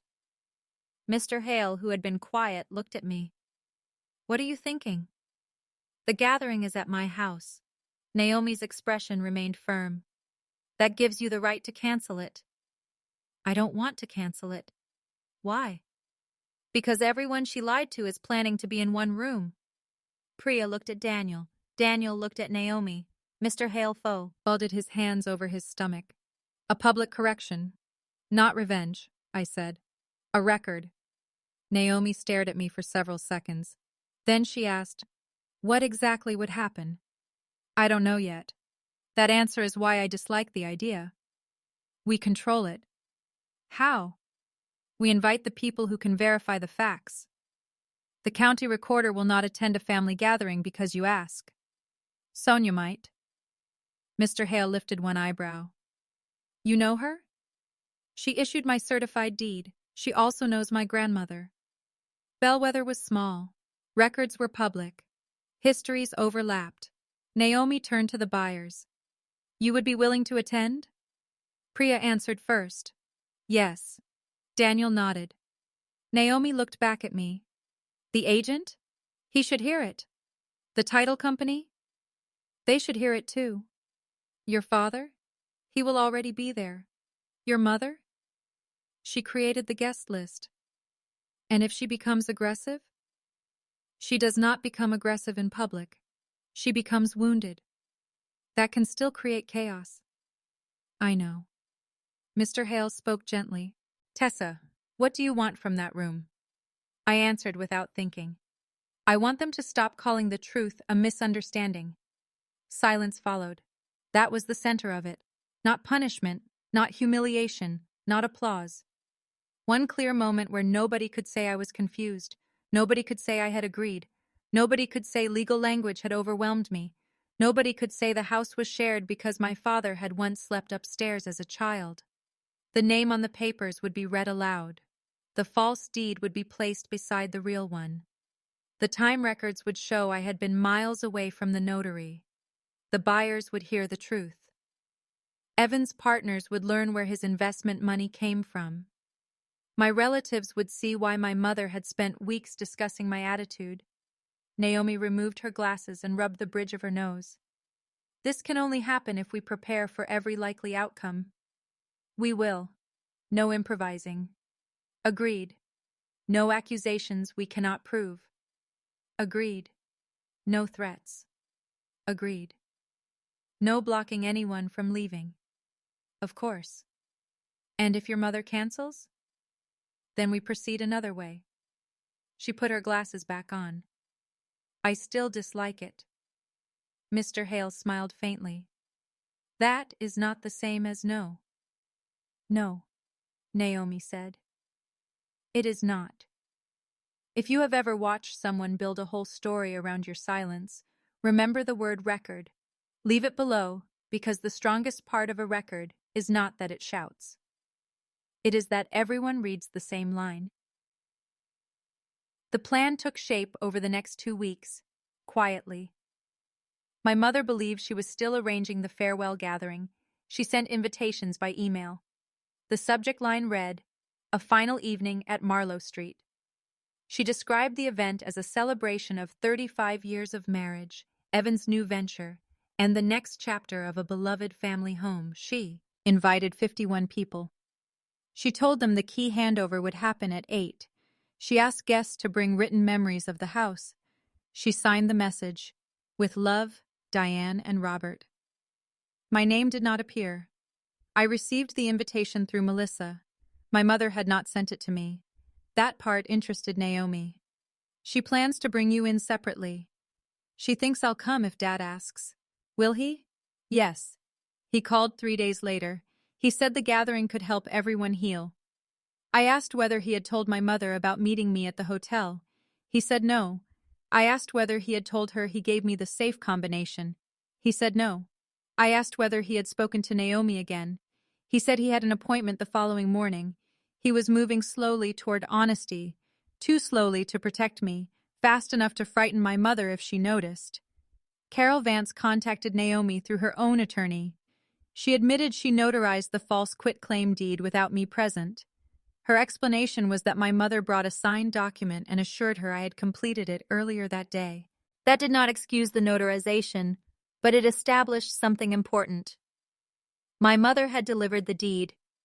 Carol also confirmed my mother asked her to notarize a corrected version after the error in my middle name was found. Carol refused. The refusal happened 2 days before the anniversary dinner. That was why the original deed had been removed from the safe. My family needed another path. Evan tried to create one. He emailed a mobile notary using a new address and asked whether a deed could be witnessed by video call. He attached a draft with my correct middle name. The mobile notary declined because the property was outside the service area and identification rules were not met. He tried another service, then another. Both attempts were saved in his email account. We learned this because Vantage Development Group used the same cloud storage account as the wellness proposal he had sent investors.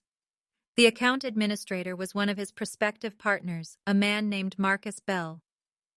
Marcus received a legal preservation notice because the deposit money had entered a Vantage account. He called Naomi immediately. He had not known the money came from a property sale. Evan told him it came from family investment funds. Marcus froze the company account. There was $1,760 left. Of the $10,000 released from escrow, Evan had spent $8,240, $3,000 on a lease deposit for a storefront, $2,400 on branding and website work, $1,800 on equipment reservations, $640 on a launch dinner deposit, $400 on printed membership cards. The launch dinner was scheduled for October 27th at Marlowe Street. My mother had merged every performance into one event: the house farewell, the business launch, the key handover, her anniversary celebration, one room, one story, one audience. Mariage, Tuz agreed to attend. He did not tell Evan he had spoken with us. Fairfield agreed to send Caleb and its regional manager. Meridian agreed to send a title officer. The buyers agreed to come.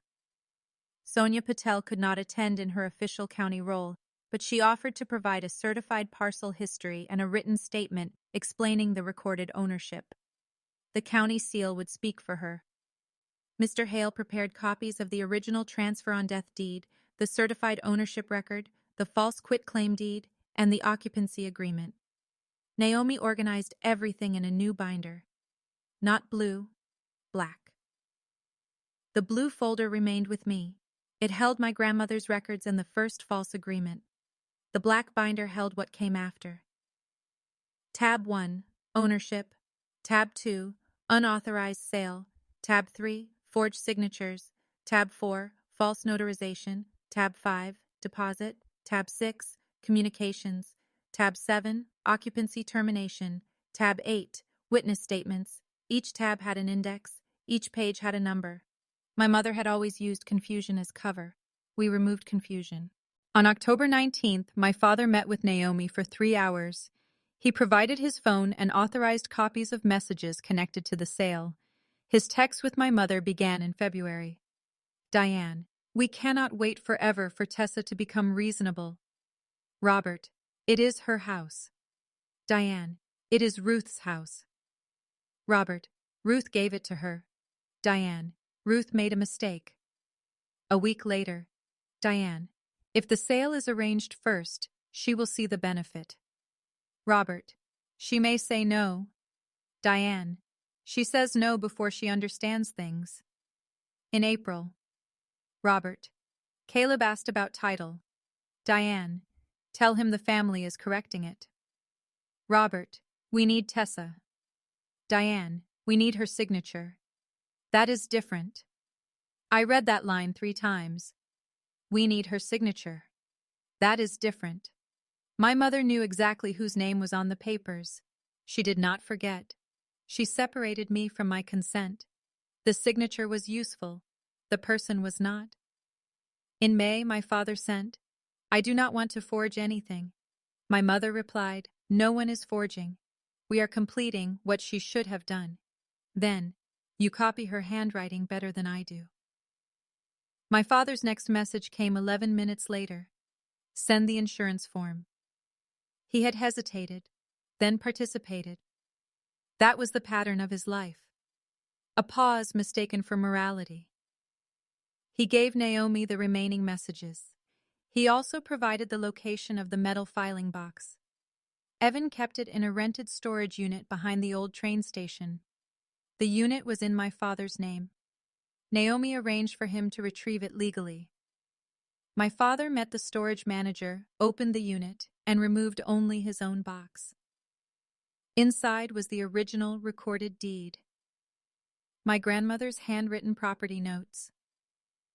A second copy of the false quitclaim deed. A blank deed with my information typed in. 2 practice sheets containing my father's attempts to copy my signature. And a list written by Evita Mons. N. Pressure points for Tessa. Grandma's wishes. Parents homeless. Evan's future. Family embarrassment. Offer cash. Tell her paperwork already filed. Do not let her speak to buyers alone. I read the list at Naomi's office. The words were written in black marker, large, confident. My brother had turned my relationships into levers. He knew which wounds to press.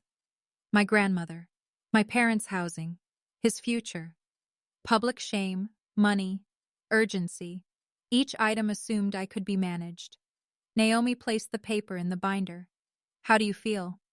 Studied. That makes sense. He made a list. Yes. He thinks this is strategy. He may. I touched the edge of the page. Can I keep the original after this is over? Eventually. Why? I want to remember that guilt was planned.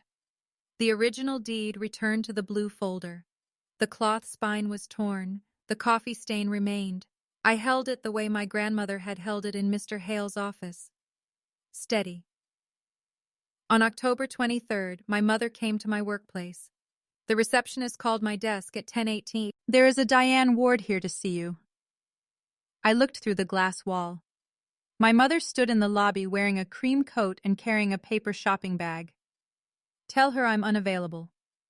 She says it's urgent. It isn't. My mother saw me through the glass. She lifted one hand, not a wave, a command. I went to the lobby because I did not want her creating a scene for my coworkers. She smiled at the receptionist. Could we have privacy? No, I said. Her smile tightened. Tessa, what do you need? I brought some of your things. She handed me the bag. Inside were the yellow blanket from my bed, 2 books, and the framed photograph of my graduation. I had already taken the photograph. This was another copy. I looked at it. My mother had printed one from my grandmother's old computer. My eyes were closed beneath the maple tree. My grandmother's shadow fell across the grass. I thought you might want it, she said. Why are you here? To ask you to come Saturday. The gathering had been moved from the 27th to Saturday, October 26th, 2 days before closing. I wasn't invited. You did not need an invitation. Everyone else received one. You are family. The word no longer sounded warm in her mouth. It sounded contractual. What happens Saturday? We say goodbye to the house. It is not being sold. She looked at the receptionist, who was pretending not to listen. Could we go outside? No. Her voice dropped. Evan's partners are coming. I know. She blinked. Who told you? That is not important. The buyers are coming too. I know. Her face changed again. Small movement, quick calculation. You have spoken to them. Yes. You had no right. I almost laughed. No right to speak with people buying my house? You frightened them. I told them the truth. You told your version. There is a certified deed. Paper is not the whole truth. It is the part that controls ownership. She pressed her lips together. Then she reached for my hand. I stepped back. The receptionist looked down at her desk. My mother let her hand fall. Your father is falling apart. He should tell the truth faster. He has told lawyers private things about our marriage. He told them about the sale. He betrayed me. I looked at her. For 1 second, I saw something real. Not regret, fear. My father had stopped standing exactly where she placed him. The room had shifted. You asked him to forge my signature. I asked him to help complete a family plan. You wrote that you needed my signature, not me. She went still. How did you see that? He provided his messages. The fear sharpened. You are turning him against me. No. Documents are making it harder for him to pretend. She picked up the shopping bag from my hands, then seemed to remember it was meant as a gift and gave it back.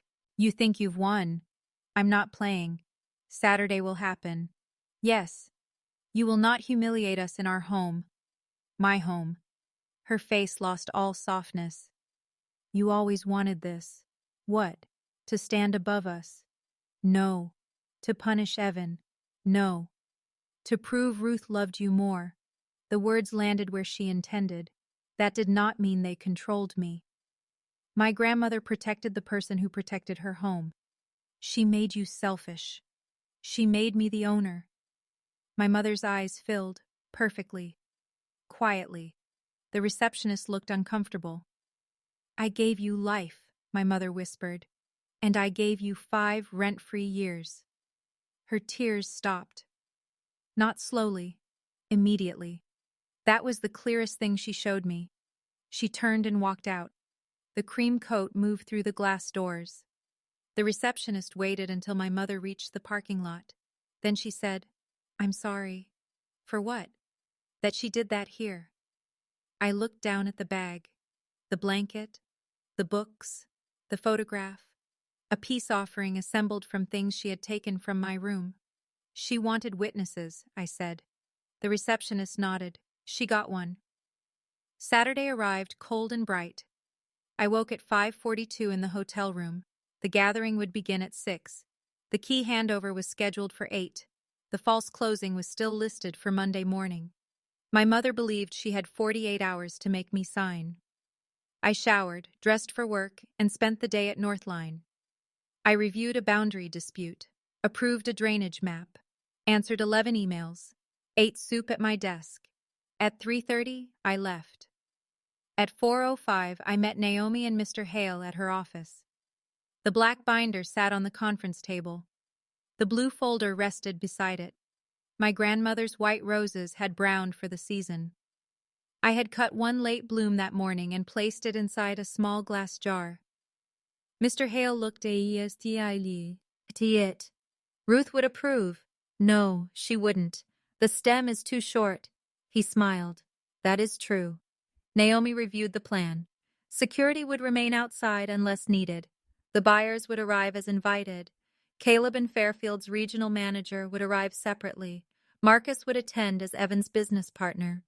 My father had agreed to be present. Carol Vance would attend with her attorney after the notary documents were addressed. She was terrified. The title officer from Meridian would arrive at 7:45. The certified ownership record would be read at 8, not before. We wanted my mother to speak first, not to trap her, to give her one final chance to tell the truth herself. What if she does? Mr. Hale asked. Naomi looked at me. Then we adjust. I thought about it. If she admits everything before 8, we stop the public reading. Naomi nodded. That is the mercy line. My mother would have a chance. One chance. Not to escape consequences. To avoid building another lie in front of everyone. At 4:52, my father sent a message. She knows something is wrong. I replied. Tell her the truth. He wrote back. I tried. Then try without asking permission. No response came. At 5:11, I drove to Marlowe Street. Cars already lined both sides. Light glowed through the windows. Someone had tied white ribbons around the porch posts. A sign stood near the walkway. Thank you, 18 Marlowe Street. Below it, in smaller letters, a house built by love, passed forward with love. My name appeared nowhere. I parked 1 block away. For several seconds, I remained inside the car. I counted the breaths I did not want to count. 1, 2, 3. Then I stopped. My mother had turned enough of my life into numbers. Tonight required words. I picked up the blue folder. The black binder stayed with Naomi. At 5:28, I walked toward the house. Guests moved through the front door carrying wine, flowers, and folded memory cards. Laughter reached the sidewalk. The white ribbons shifted in the wind. My father stood behind the front window. He saw me first. His face changed. Then my mother stepped beside him. Silver earrings, dark green dress, one hand resting on the curtain. She looked at the folder under my arm. The smile left her face. For the first time since this began, she understood that I had not come to be convinced. I had come with the papers. My father opened the door before I reached the porch. For 1 second, neither of us spoke. Behind him, the living room was brighter than I had ever seen it. My mother had turned on every lamp, replaced the old cream shades with white ones, and placed candles along the mantel. The room smelled like cinnamon, furniture polish, and the expensive lilies arranged beneath my grandmother's photograph. My father looked at the blue folder, then at me. You came. Yes. His hand remained on the door. It occurred to me that he was waiting for permission from someone standing behind him. I stepped inside before he could decide whether to give it. The hallway had been cleared of our family photographs. In their place were framed cards describing the history of the house. Built in 1926, purchased by Ruth and George Ward in 1979, lovingly maintained by the Ward family, passed forward to a new family in 2024. The final line was printed in gold. I stopped in front of it. My father followed my eyes. Your mother had those made. I assumed the house didn't order them. He looked toward the dining room. She's upset. That is not new. She may say things. She has already said things. Tess. No. My voice stayed quiet. I am not spending tonight preparing myself for what she might say. She should have spent the last 8 months preparing for what the documents say. His face lowered. Guests moved through the rooms holding glasses and folded memory cards. My aunt stood beside the fireplace telling a story about a Christmas dinner from 20 years earlier. 2 of my mother's friends examined the kitchen as if they were seeing it for the first time. The buyers had not arrived yet. Neither had Naomi. I checked the time. 32 p.m. My father touched my elbow. Can we speak in the office? No. Please. I looked at him. He had changed since the anniversary dinner. His cheeks looked hollow. His shirt collar was too loose. His left hand shook slightly. I did not follow him because he looked weak. I followed because a private conversation might be the last chance for truth before the room filled.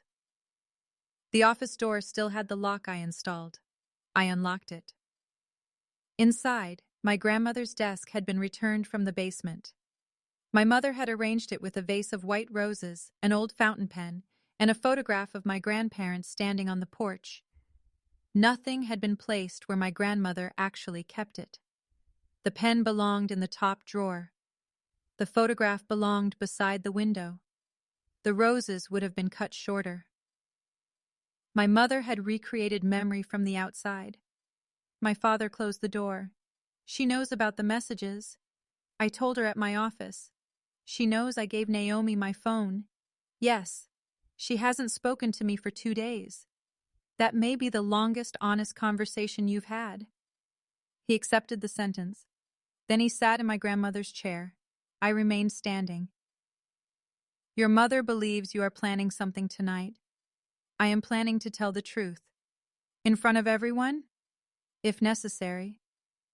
Can't this be handled another way? It has been handled privately for months, she continued. She says the sale can still be corrected.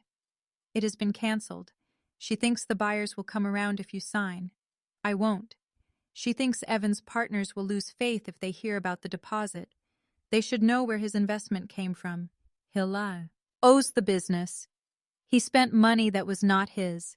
My father pressed his hands together. I know. Do you? Yes. Then stop asking me to protect the outcome. He looked at the photograph on the desk. I keep thinking about your grandmother. So do I. She trusted me once. She gave you help. I disappointed her.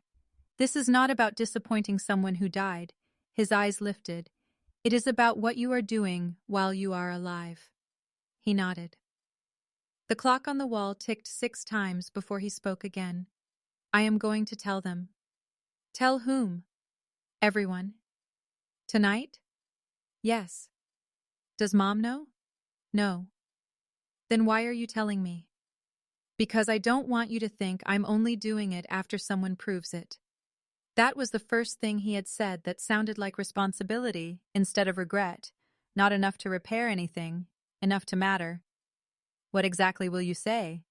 That I copied your signature, that Diane asked me to, that we knew the house belonged to you. We? Yes. And the new deed? I will tell them. The deposit? Yes. The storage unit? Yes. The messages? His mouth tightened. Yes. I looked at him for a long time. Do not turn it into a confession about how much you love us. He blinked. What?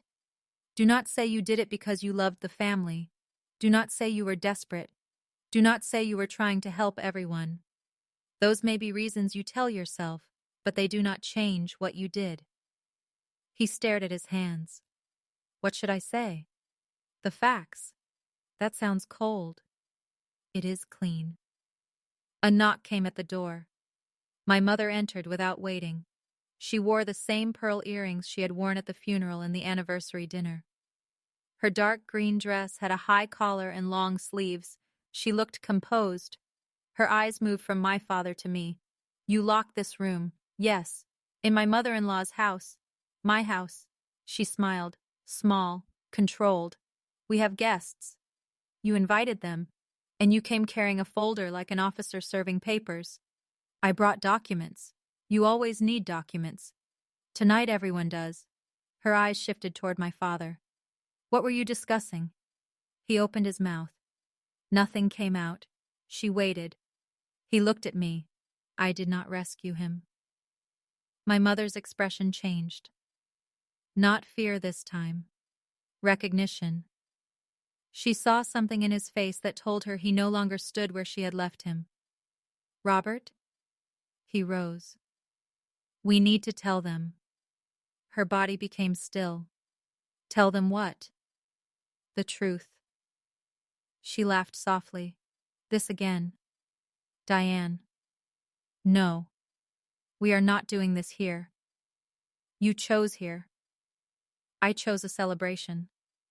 You chose an audience, I said. She turned toward me. You would know. The sentence was meant to suggest I had arranged the night. She did not yet understand how true that was. At 5:46, the doorbell rang. My mother looked toward the hall. That will be the Lennox family. The buyers. The next owners. No. She stepped closer. You will not embarrass them. I already told them the sale was unauthorized. Her face held for 2 seconds. Then the color left it. You spoke to them directly? Yes. When? 2 weeks ago. You had no right to interfere with a contract. My father closed his eyes. I looked at her. Listen to yourself. The doorbell rang again. My mother pointed toward me. You will stay in this room until I speak with them. No. This is my event. This is my property. You cannot keep repeating that as if ownership is a personality. No. It is a legal fact. She turned to my father. Go open the door. He did not move. Robert. No. The word sounded unfamiliar in his voice. My mother stared at him. He repeated it. No. The doorbell rang a third time. My mother walked out herself. My father released a breath. I checked the time. 5:49. Once you begin, I said, do not stop because she cries. He nodded. Do not stop because Evan shouts. Another nod. And do not look at me as if I should decide whether you finish. His eyes met mine. I understand. We returned to the hall. Priya and Daniel Lennox stood near the door with their daughter, Anika. She wore a yellow coat and held a folded piece of paper. My mother was smiling at them. You made it. We were worried the confusion might keep you away. Daniel's face changed. What confusion? The unnecessary legal noise. Priya looked at me. We came because Tessa asked us to hear the full explanation. My mother's smile remained, but her hands tightened around the door. You have been speaking with her. Yes. I wish you had come to us first. We did, Daniel said. For months. My mother looked toward their daughter. Why don't we keep adult matters away from Anika? Priya crouched beside her. Would you like to stay with Aunt Melissa in the kitchen? Melissa had arrived through the back door 10 minutes earlier. She stepped forward. Anika handed Priya the folded paper first. I made this for the house. Priya looked at it, then passed it to me. It was a drawing of the brick home beneath a large yellow sun. 4 figures stood in front. A mother, a father, a child, and a woman near the porch. The woman wore blue. That's you, Anika said. Why am I there? Grandma Diane said you might visit. My mother had described me as someone who might visit the home I owned. I folded the drawing carefully. It's beautiful. Anika smiled. Melissa took her to the kitchen. My mother watched them leave. She did not need to hear any of that. She heard what you told her, I said. I told a child something comforting. You told her I would visit after you removed me. I did not remove you. You promise. Vacant possession. Several guests had begun listening. My mother noticed. She adjusted one pearl earring. Not now. 8 o'clock, I said. Her eyes narrowed. What happens at 8? The key handover. She searched my face. Then the folder. Then my father. For the first time, she seemed to understand that I knew the entire schedule. At 6:02, Evan arrived. He came through the front door carrying a box of printed brochures. Marcus followed several steps behind him. Evan wore a new dark suit and a green tie matching the Vantage logo. He looked rested, confident. He kissed my mother's cheek. Everything ready? Then he saw me. His smile disappeared. What is she doing here? My mother answered quickly. She came to talk. I came because this is my house. He dropped the brochure box onto a chair. Don't start. I have not started. Marcus removed his coat. Hello, Tessa. Evan looked between us. You know each other? We've spoken, Marcus said. When? Recently. About what? The investment. Evan's shoulders tightened. My mother moved toward him. Tonight is not the time. Marcus looked at her. You told me the investment funds came from a completed family property agreement. They do. No, I said. They came from a buyer's deposit on a house none of you owned. The room quieted around us. Not completely. Music still played from the dining room. Glasses still touched tables. Someone in the kitchen laughed without knowing what was happening in the hall. But the people nearest us stopped moving. Evan's face reddened. You had no reason to contact my partner. The deposit entered an account connected to his company. That was temporary funding. It belonged to the buyers. It was released. Under false information. Marcus looked at Evan. You said the title had cleared. It was clearing. You said your parents owned the property. They do in every way that matters. Marcus turned toward me. Do they? No. My mother stepped between them. This can be resolved after tonight. Marcus shook his head. No, it cannot. He reached inside his coat and removed an envelope. The partnership offer is withdrawn. Evan stared at him. You cannot do that. I already did. We signed a letter. A non-binding letter conditioned on verified investment funds. The funds are verified. They came from escrow connected to an unauthorized sale. That is her version. Marcus looked at me. Do you have the deed? I lifted the blue folder. Yes. My mother laughed. One sharp sound. Of course she does. Evan turned on her. You said the title company would handle this. They will. You said she would sign tonight. The sentence landed in front of 14 people. My mother's face changed. My father looked at the floor. Marcus stepped back. You plan to make her sign tonight? No, my mother said. Evan is upset. Evan pointed.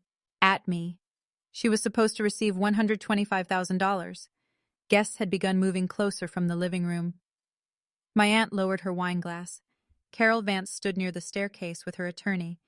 Caleb and Fairfield's regional manager had arrived quietly and remained near the wall. The room was assembling itself.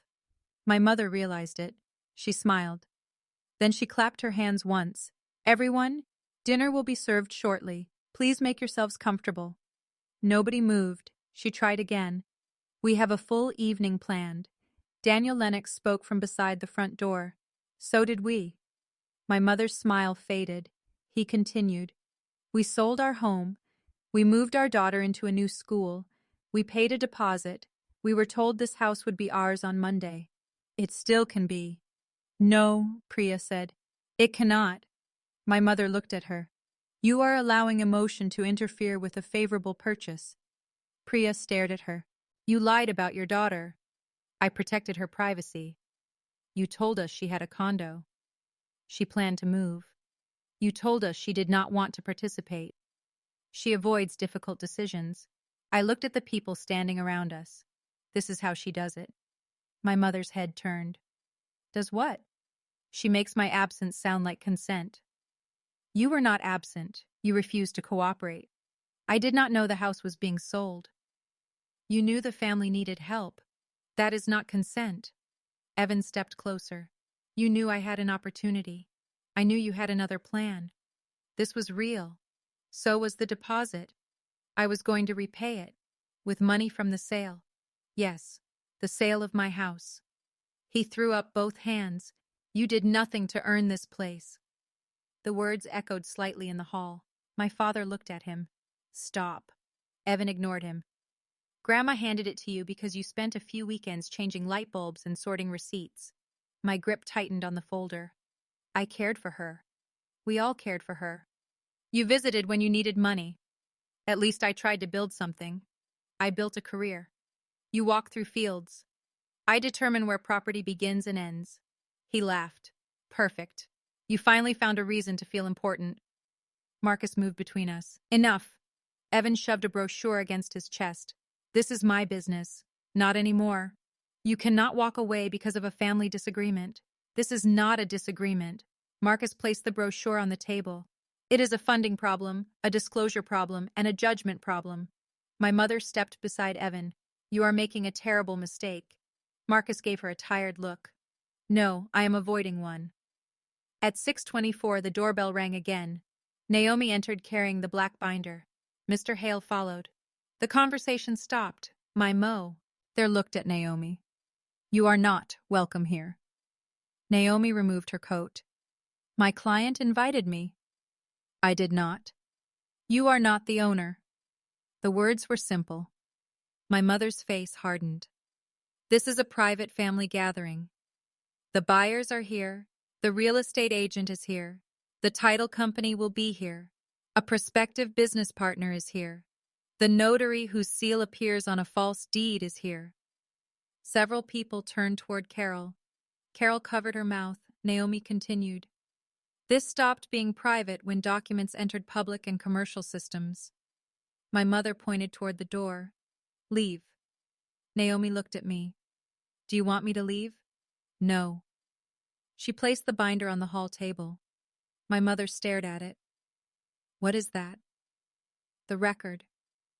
The word moved through the room. Not loudly. It did not need to. My aunt sat down. Caleb's regional manager introduced himself to Naomi. Carol's attorney moved closer to his client. Daniel took out his notebook. Evan looked toward the kitchen. Maybe he was thinking about leaving through the back door. My father saw it. Stay, he said. Evan glared at him. You did this. I helped do this. No, you gave them your phone. I gave them the truth. My mother turned slowly toward my father. You promised me. He looked at her. I promised many things I should not have promised. Her voice dropped. Do not speak. He almost obeyed. I saw the old habit move through him, the pause, the retreat. Then he looked at me, not for permission, as a witness. I copied Tessa's signature. The room became still. My aunt whispered his name. He continued. Diane gave me an insurance form with Tessa's real signature. I practiced until I could make something close. I signed 4 documents. My mother laughed in disbelief. He was confused. I was not confused. You were under pressure. Yes, from you. Her face changed. He kept going. We knew the house belonged to Tessa. We knew Ruth had transferred it to her. We believed that if we arranged the sale first, Tessa would eventually agree. My mother stepped toward him. Robert. He raised one hand, not aggressively, enough to stop her. We used a false consent page. We gave Fairfield documents that said Tessa was only an occupant. That was not true. Evan backed toward the stairs. My father looked at him. Evan knew. I did not know about the signature, Evan said. You wrote the pressure list. The color left Evan's face. What list? The one in the storage box. My mother turned sharply.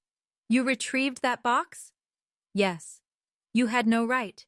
It was rented in my name. You gave them the original deed? I returned it to the owner. My mother looked at me. The blue folder was under my arm. Her eyes stayed on it for 3 seconds. Then she turned to the guests. My husband is having an emotional breakdown. My father's voice remained calm. No. He has been manipulated. No.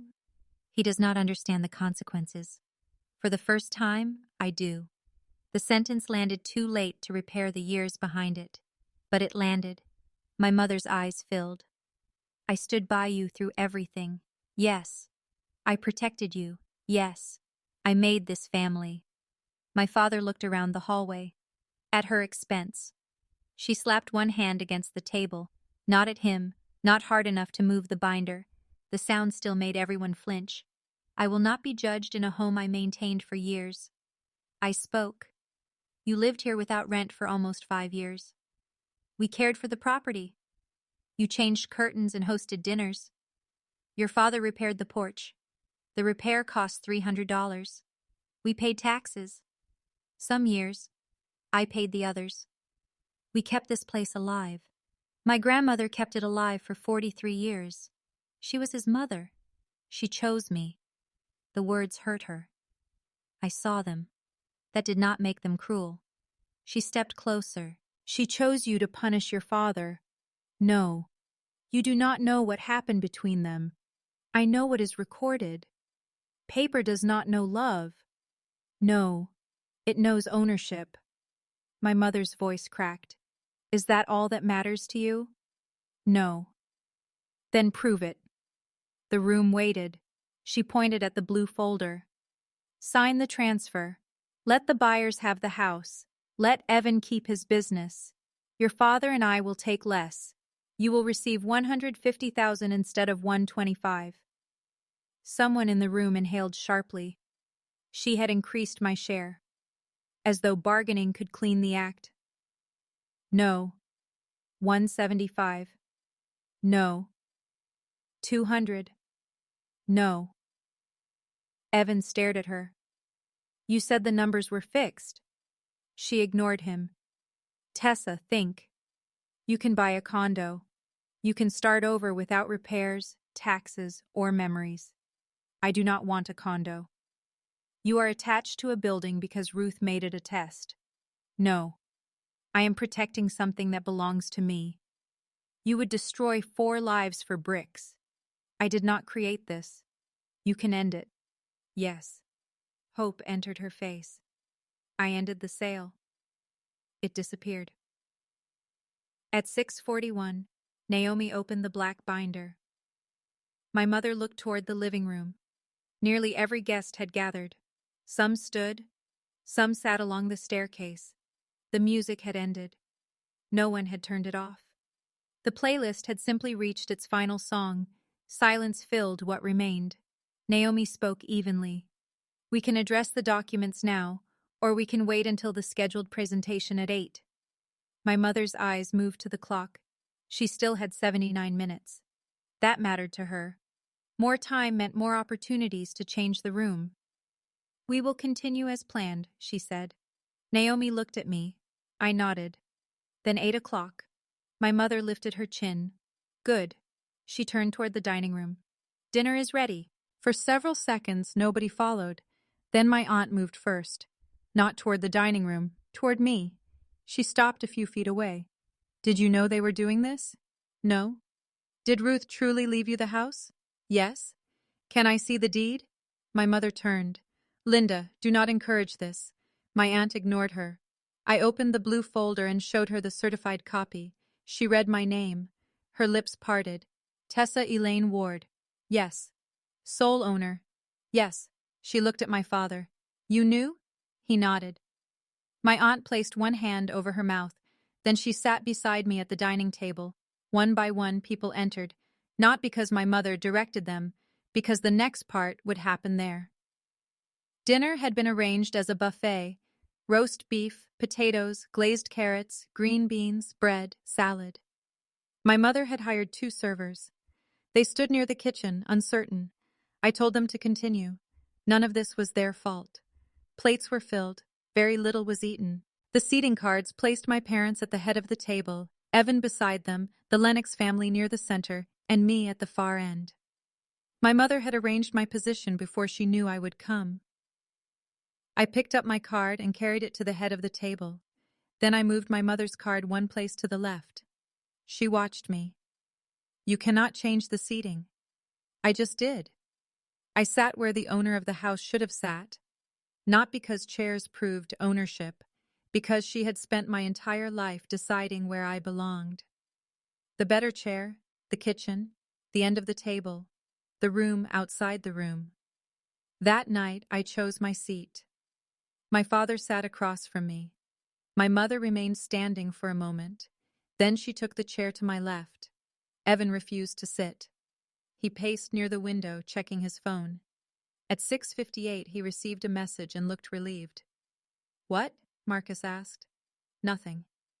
Who is coming? No one. My mother looked at him. They understood each other without words. I watched. At 7:04, a black sedan parked outside. A woman carrying a leather case came to the door. She introduced herself as Rachel Stone, a mobile notary. Naomi stood immediately. Who hired you? Rachel looked at Evan. He requested notarization services for a property agreement. Evan's face reddened. It's routine. Naomi approached her. Were you told the owner had agreed to sign? Yes. She has not. Rachel looked at me. Are you Tessa Ward? Yes. Do you wish to sign a deed tonight? No. She closed the leather case. Then I am leaving. My mother rose. Wait. There are other documents. Rachel looked at Naomi. Naomi said, any document transferring an interest in 18 Marlowe Street lacks my client's consent. Rachel nodded. Understood. Evan blocked the edge of the doorway without touching her. You already charged the travel fee. I will keep the travel fee. You came all this way, and now I am going back. She stepped around him. The door closed behind her at 7:09. Marcus stared at Evan. You arranged another notary. I arranged an option. You knew Carol refused. Carol began crying. Her attorney leaned close and whispered to her. My mother sat down. This is becoming ugly because Tessa wants it ugly. I looked at her. I did not invite the notary. You made her leave. I said no. You always say no. Not always. I said yes when you needed a year here. My father looked down. 5 years ago, I continued, I said yes. No rent. Utilities and taxes when you could manage them. I gave you 1 year, then another, then another. My mother folded her napkin. You use kindness like a receipt. No. You use it like an unlimited account. The servers cleared plates. At 7:16, my mother stood to give the speech she had planned. She held a stack of memory cards tied with a ribbon. Her voice was warm again. For nearly half a century, this house has held our family. No one interrupted. It held birthdays, holidays, ordinary mornings, and difficult nights. It held Ruth after George died. It held Robert as a child. It held our children when they needed a place to return. She looked at me. The words were chosen carefully. This house was never only wood, brick, or paper. It was belonging. She paused. That is what we hope to pass forward tonight. Priya reached for Daniel's hand. My mother continued. We entered an agreement in good faith, believing that every member of this family understood what was at stake. I spoke from my chair. I did not know. She looked at me as if I had interrupted a prayer. You understood that Evan needed support. I did not know you were selling the house. You understood your parents needed security.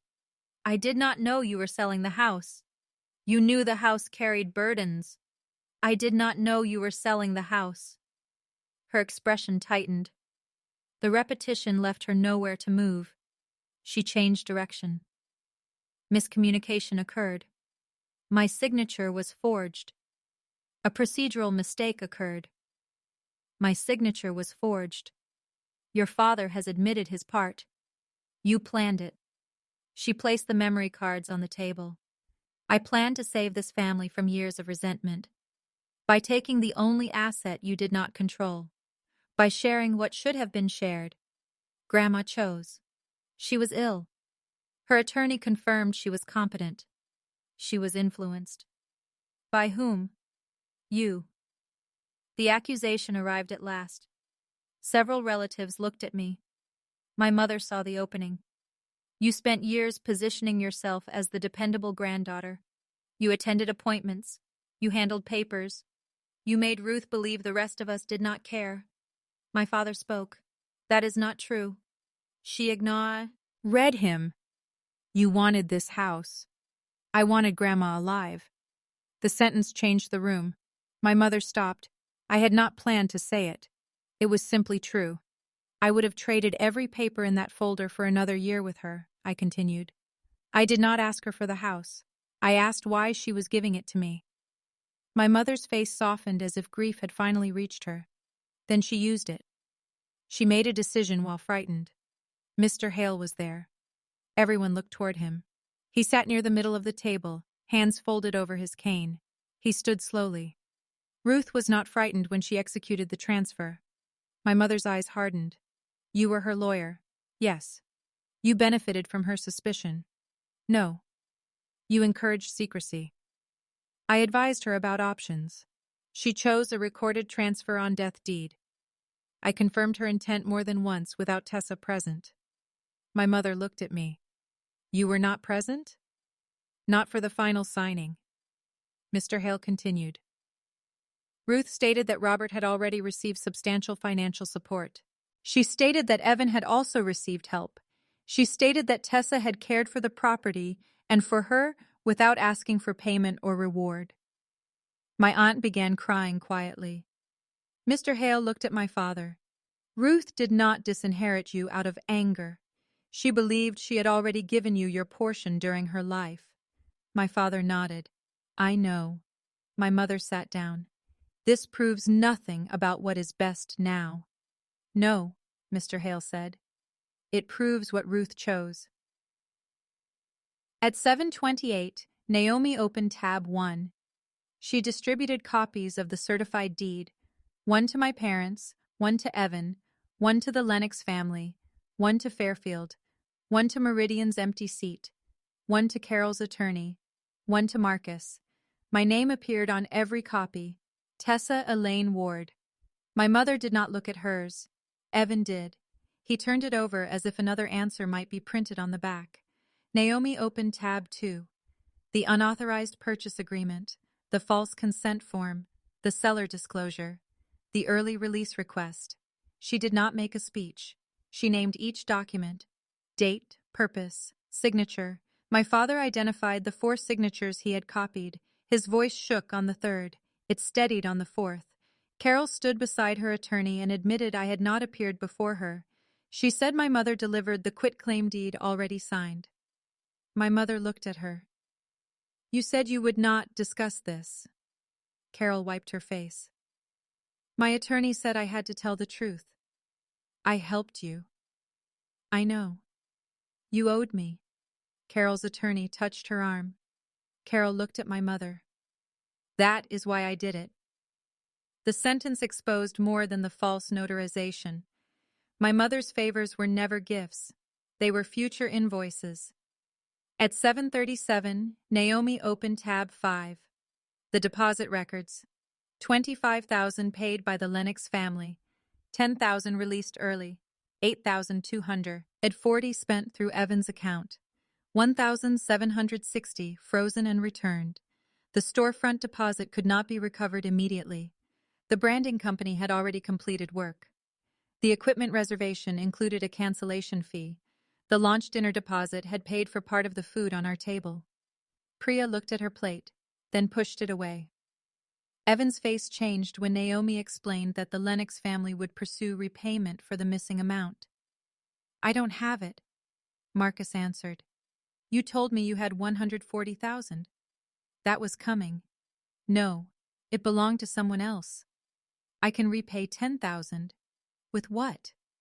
Evan looked at my mother. She looked at my father. My father said nothing. The chain had ended. At 7:44, the Meridian title officer arrived. Her name was Grace Holloway. She carried a gray case and apologized for being late. There was an attempted filing at the recorder's office. Every head turned. Naomi stood. What filing? A quitclaim deed submitted electronically at 7:02 this evening. Evan stopped breathing for a second. My mother looked at him. He looked away. Grace opened her case. The deed purported to transfer ownership from Tessa Elaine Ward to Robert and Diane Ward. Who submitted it? Naomi asked. A document preparation service using an account created this afternoon. Grace looked at Evan. The contact email matched an address in the Fairfield file. Evan pushed back from the window. It was supposed to be held. My mother rose. You filed it? You said we needed leverage. My father covered his face. Naomi looked at Evan. Was the document notarized? A digital seal appeared on it, Grace said. The notary identification number was invalid. Who created the seal? Evan looked toward the floor. No answer. My mother's voice became thin. Why would you do that? He stared at her. You told me the sale had to happen. I did not tell you to create a false seal. You told Dad to copy her signature. The room held the sentence. My mother looked around. For the first time, the architecture of her cruelty had no hallway left. Every exit led back to her own words. Grace continued. The recorder system flagged the filing because a fraud notice had been placed on the parcel. The document was rejected. I looked at Naomi. She had arranged the notice. A procedural shield. No shouting, no chase, no dramatic rescue. A flag in a record system stopped the false deed before it became another problem. Grace placed a printed rejection notice on the table. Because the filing involved a suspected false notary seal and a contested signature, the recorder's office referred it for review. My mother sat down slowly. What does that mean? It means the document will not be recorded. I understand that. Grace remained professional. It also means the attempted filing is preserved. Evan looked toward the front door. Security stood outside. No one blocked him. He could leave. He did not. At 7:52, another car arrived. Sonia Patel entered carrying a sealed envelope. She wore a Navy County identification badge clipped to her coat. My mother stared at her. Who are you?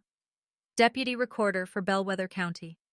The cold open had promised that moment before I understood how it would happen. A county official in my hallway, a certified record in her hand, my name waiting inside. Sonia looked at me. Ms. Ward. Thank you for coming, she nodded. The attempted filing required formal confirmation of the current parcel record. Meridian requested an in-person certified copy because the transaction participants were assembled here. My mother stood again. This is a family gathering. Sonia looked around the room. I was told a property transfer presentation was scheduled for 8. Nobody answered. The clock showed 7:55. Sonia placed the sealed envelope on the table. I can wait 5 minutes. My mother looked toward the kitchen, then the stairs, then the door. She was counting exits now. At 7:56, she approached me. Close enough that only the nearest people could hear. Stop this. I gave you a chance. When? For months. No, tonight.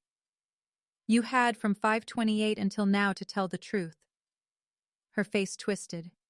You planned this. I prepared for you. You brought officials into our home.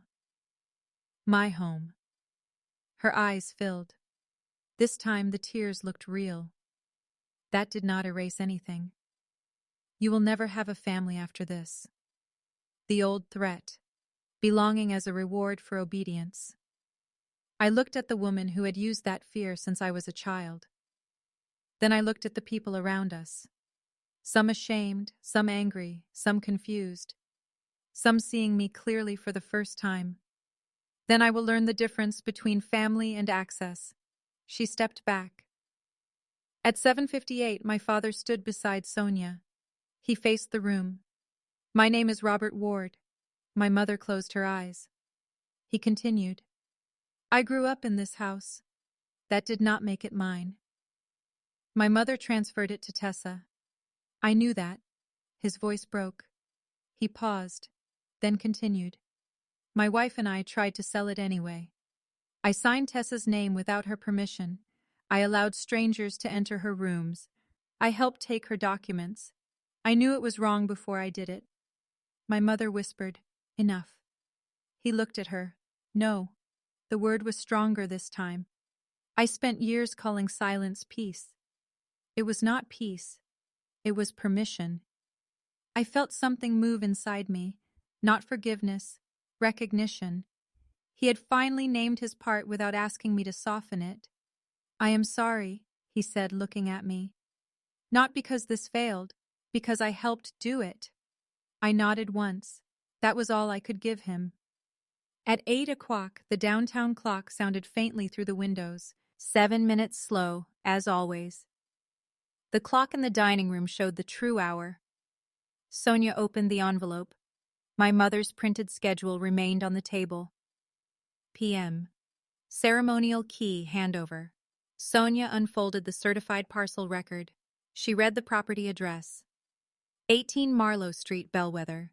She read the parcel number. Then the recorded transfer. Ownership transferred upon the death of Ruth Ward to the named beneficiary. The room was so quiet that I heard the paper move between her fingers. Sonia read my full name.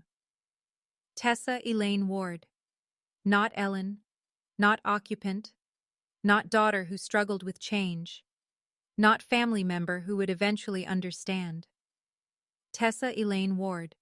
She continued. The current public record identifies Tessa Elaine Ward as sole owner. No valid subsequent transfer, lien, or ownership change is recorded. My mother stared at the table. Sonia placed the certified copy beside the false deed. One had a county seal, the other had a seal that did not exist. One carried my grandmother's decision, the other carried my family's plan. One remembered what happened, the other recorded what they wished had happened. Grace from Meridian spoke next. Without Ms. Ward's voluntary signature and valid notarization, the property cannot be transferred. The proposed sale is terminated. Daniel closed his eyes. Priya held his hand. Caleb's regional manager stated that Fairfield had canceled the listing and would cooperate with repayment and review. Marcus confirmed Evan's partnership offer was withdrawn. Carol's attorney confirmed her admission would be submitted to the state notary office. Naomi placed the occupancy termination notice beside my parents' plates. The current deadline remains December 12th. My mother looked at me. You are still removing us? Yes. After your father confessed? Yes. After everything? Because of everything. She looked around the room. Nobody defended her. My aunt stared at the certified deed. Melissa stood in the kitchen doorway with Anika behind her. Priya turned and guided her daughter away before the next words were spoken. My mother's face collapsed. Not elegantly, not with the careful tears from the funeral. Her shoulders shook, her mouth opened, but no sound came for several seconds. When it did, the sound was low and rough. I did this for my son. Evan looked at her. The sentence did not comfort him. It made him smaller. You did it for yourself, he said. She stared at him. I built your future. You destroyed it. You spent the money. Because you said the house was ours. It was supposed to be. You said she would give in. You were supposed to wait. The two of them began turning on each other. Not loudly at first, then faster. Evan blamed her for promising funds she did not control. She blamed him for filing the false deed. He blamed my father for confessing. My father accepted it. I should have confessed sooner. My mother told Carol she was ungrateful. Carol began sobbing again. My aunt said my mother had lied to the entire family. My mother called her disloyal. The room fractured into separate conversations. Questions, accusations, whispers, people holding documents they wished they had never seen. I did not raise my voice. I closed the blue folder. That was the reversal. Not a speech, not revenge. A record opened, read, and closed. If you have ever been told that keeping proof makes you cold, remember this moment. Comment the word papers, because the papers did not destroy my family. They stopped my family from destroying the truth. At 8:17, I asked everyone to leave except my parents. Evan, the attorneys, the Lennox family, Fairfield's representatives, Grace, Sonia, Marcus, and Carol. My mother laughed through her tears. Now you dismiss people. Yes. You finally have your stage. No. I have a house full of people who deserve to go home. My aunt hugged me before leaving. She whispered, I should have asked sooner. I did not tell her it was all right. It was not. I said, ask better next time. She nodded. Melissa returned Anika's drawing to me. The little woman in blue still stood near the porch. Priya saw me holding it. You can throw it away. I won't. It belongs to a house we are not buying. It belongs to what she thought was happening.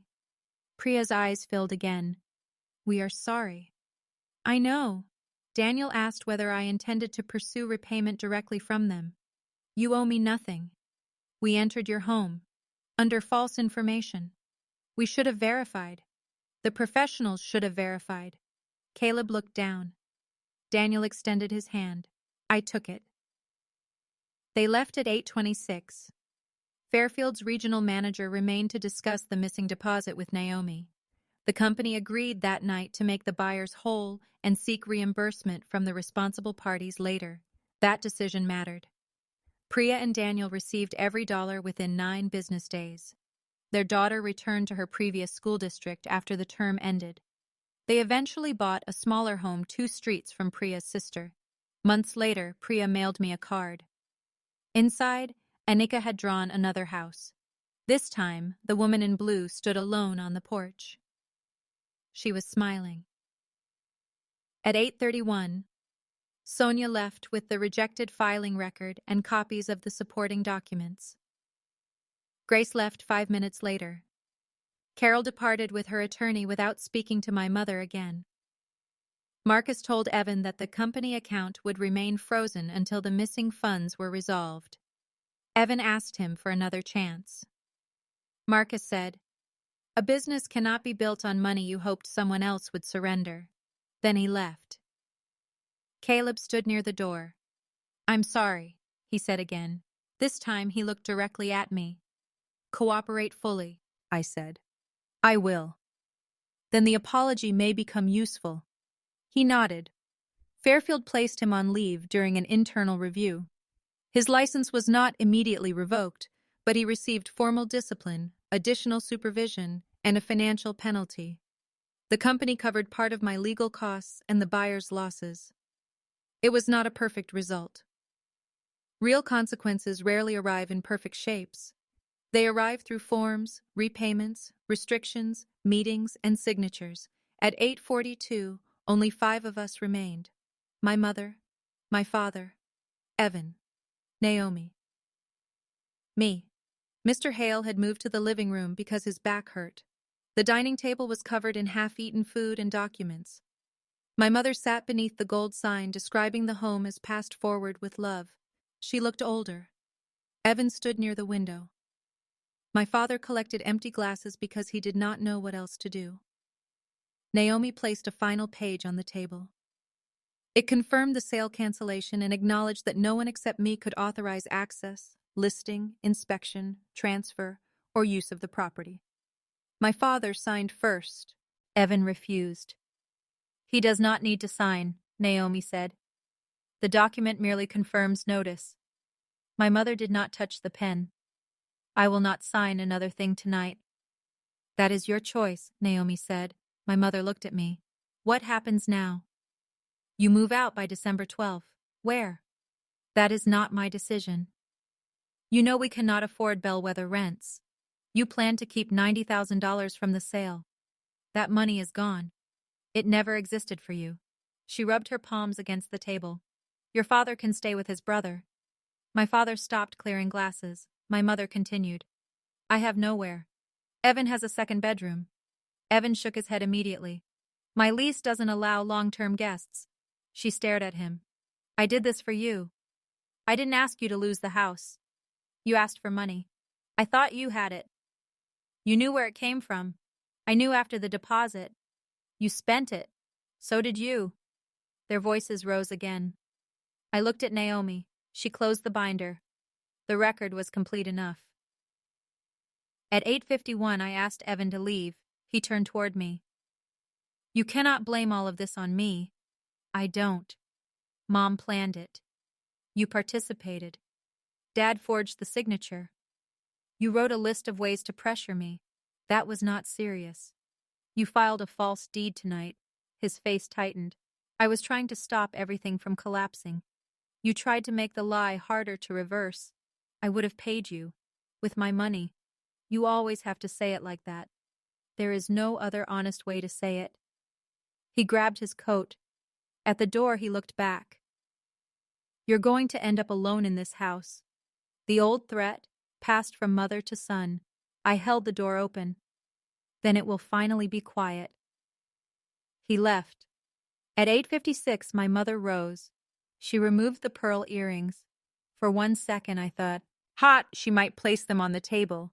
Instead, she put them into her purse. "They belong to Ruth," I said. "She gave them to me." "Did she?" My mother looked at Mr. Hale. He lifted his head from the living room chair. Ruth's jewelry list left those pearls to Tessa. My mother's hand remained inside her purse. She wanted me to wear them at the funeral. She allowed you to borrow them, Mr. Hale said. My mother looked at me. The room waited. Then she removed the earrings and placed them beside the blue folder. 2 small white circles. Another thing returned only after proof. I hope they make you happy, she said. They won't. That answer surprised her. Then why take them? Because they are mine. She laughed bitterly. That sentence is all you have. No, it is the sentence you refuse to hear. My father carried 2 suitcases downstairs before midnight. He went to stay with his brother. My mother refused to leave that night. She locked herself in the upstairs bedroom and remained there until morning. Naomi advised me not to stay in the house alone with her. I returned to the hotel. At 9:18, I stood in the parking lot holding the blue folder, the black binder, the pearl earrings, and Anika's drawing. The night was cold. For months, I had imagined relief as warmth. It was not. It felt like standing outside after an alarm stopped. The noise was gone. My body still expected it. The legal process continued. The attempted electronic filing was investigated. Evan claimed he had purchased a document template and used a seal image he found online. He insisted he did not understand that submitting it created a formal record. No one believed that entirely. My father provided full statements. Carol cooperated. My mother denied directing the final filing, though messages from Evan showed she had written, "Do it before the presentation." Once the county sees movement, Tessa will understand it is too late. The sentence became part of the review. No dramatic arrest occurred at the house. No one was led away. That would have made the story cleaner than it was. Instead, there were interviews, letters, deadlines, a restitution agreement. Evan was required to repay the remaining deposit funds and fees. He sold his watch for $10,700, canceled the storefront lease, returned equipment, and borrowed money from my parents' relatives. The wellness business disappeared before it opened. The printed membership cards remained in a box in my hallway until I threw them away. Carol surrendered her notary commission and paid a civil penalty. She sent me a written apology that did not ask me to forgive her. I kept it. Fairfield paid the buyers, covered part of my legal expenses, and revised its verification process. Caleb remained in real estate, but never contacted me again. My parents' case was handled through a combination of restitution, formal admiss, ions, and conditions that Naomi explained to me in careful language. I did not ask prosecutors to ignore what happened. I also did not ask for the harshest possible result. That was the mercy beat people later misunderstood. Mercy did not mean pretending there was no crime. It meant I did not turn punishment into my new purpose. I provided the documents. I answered questions. I corrected the record. Then I stepped back. My mother called that cruelty. Evan called it betrayal.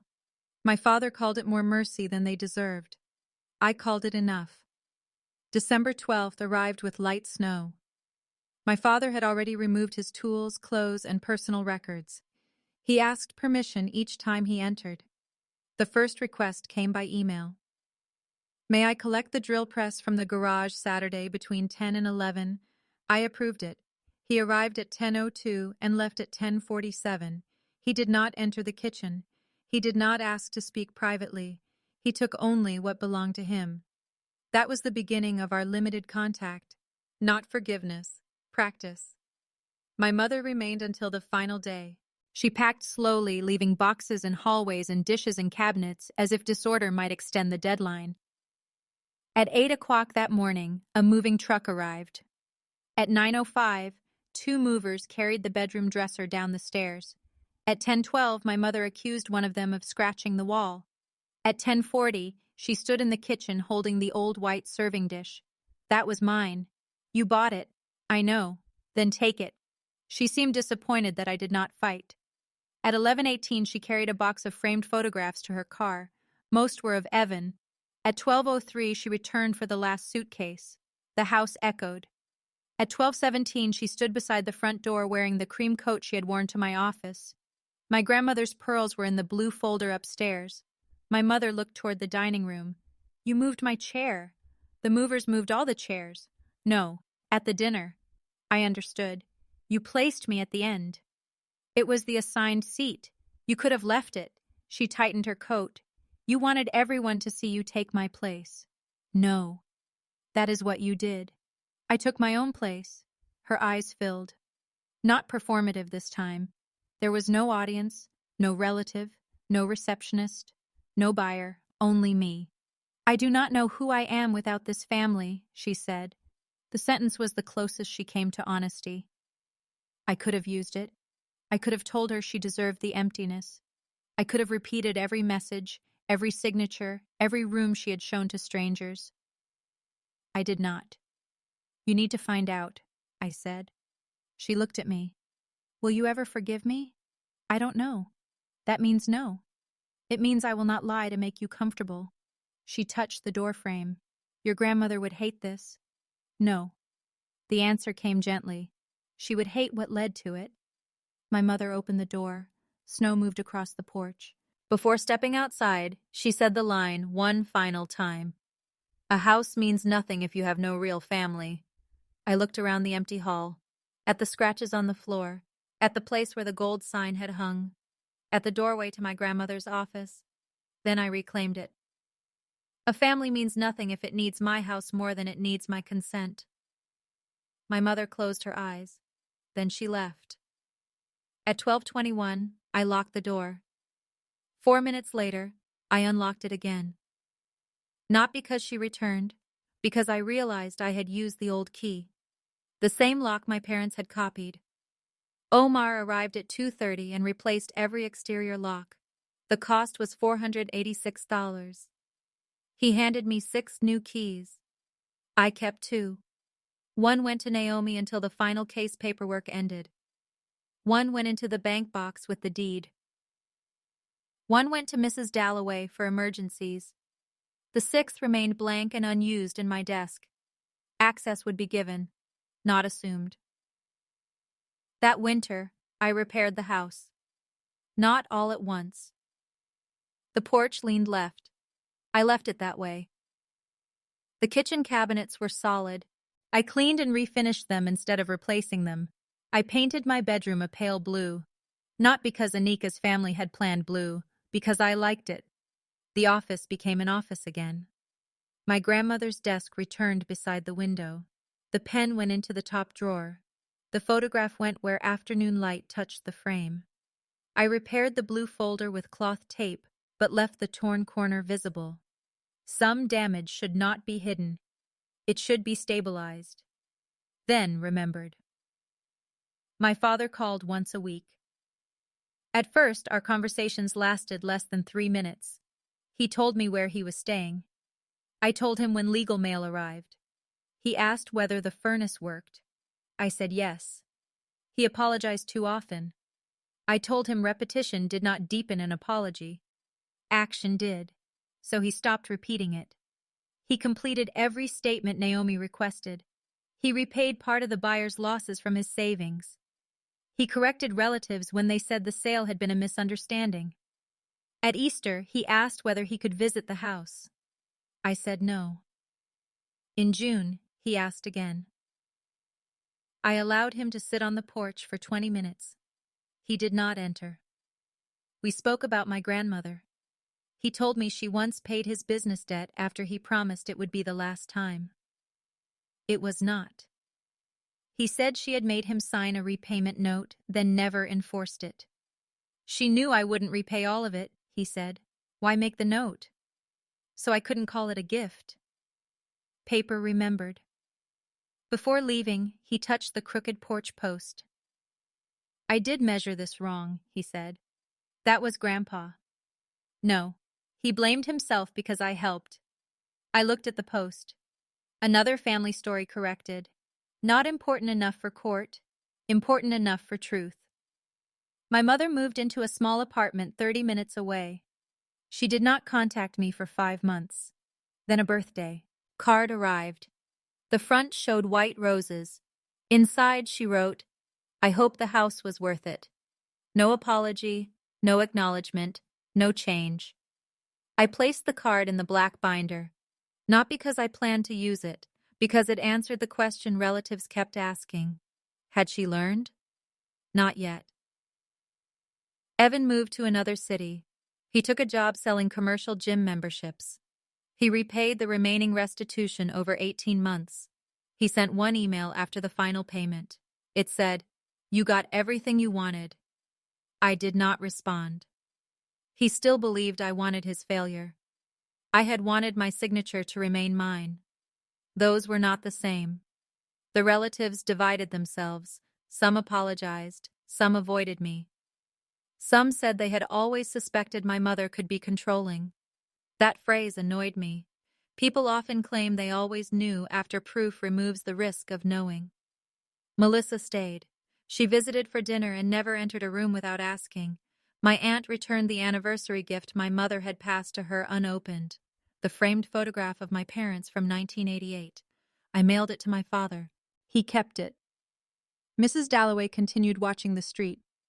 The first time a contractor arrived after the repairs began, she called within 4 minutes. "Do you know a man is measuring your windows?" "Yes." "Did you hire him?" "Yes." "Good." She hung up. The house became quiet again. Not empty. Quiet. Those are not the same. On Sunday mornings, light crossed the kitchen floor exactly as it had when my grandmother lived there. The pipes still groaned during winter. The dining room still dipped near the west wall. Sometimes I sat at the maple table with the blue folder nearby. Not every day. I did not want evidence to become an altar. The folder had done its work. It protected the record. It did not need to become my identity. That took longer to understand. For most of my life, I had believed dignity meant remaining calm enough that nobody could accuse me of being difficult. I was wrong. Dignity was not perfect composure. It was refusing to abandon myself when other people disliked the boundary. I had been quiet because I thought quietness made truth easier to hear. Sometimes it did. Sometimes people used the silence to keep talking. That was when paper mattered. A signature mattered. A date mattered. A witness mattered. A locked door mattered. The house did not prove my grandmother loved me more. It proved she trusted me to protect what she built. For years, my parents treated that trust like an insult. I finally understood it as a responsibility. A name written clearly is not a shout, but it can hold an entire house. That is my story. If it reminded you of a time someone treated your kindness as permission, leave the word deed in the comments and tell me where you are listening from. Subscribe and stay close for more stories where truth does not need to scream to be heard. Scream to be heard.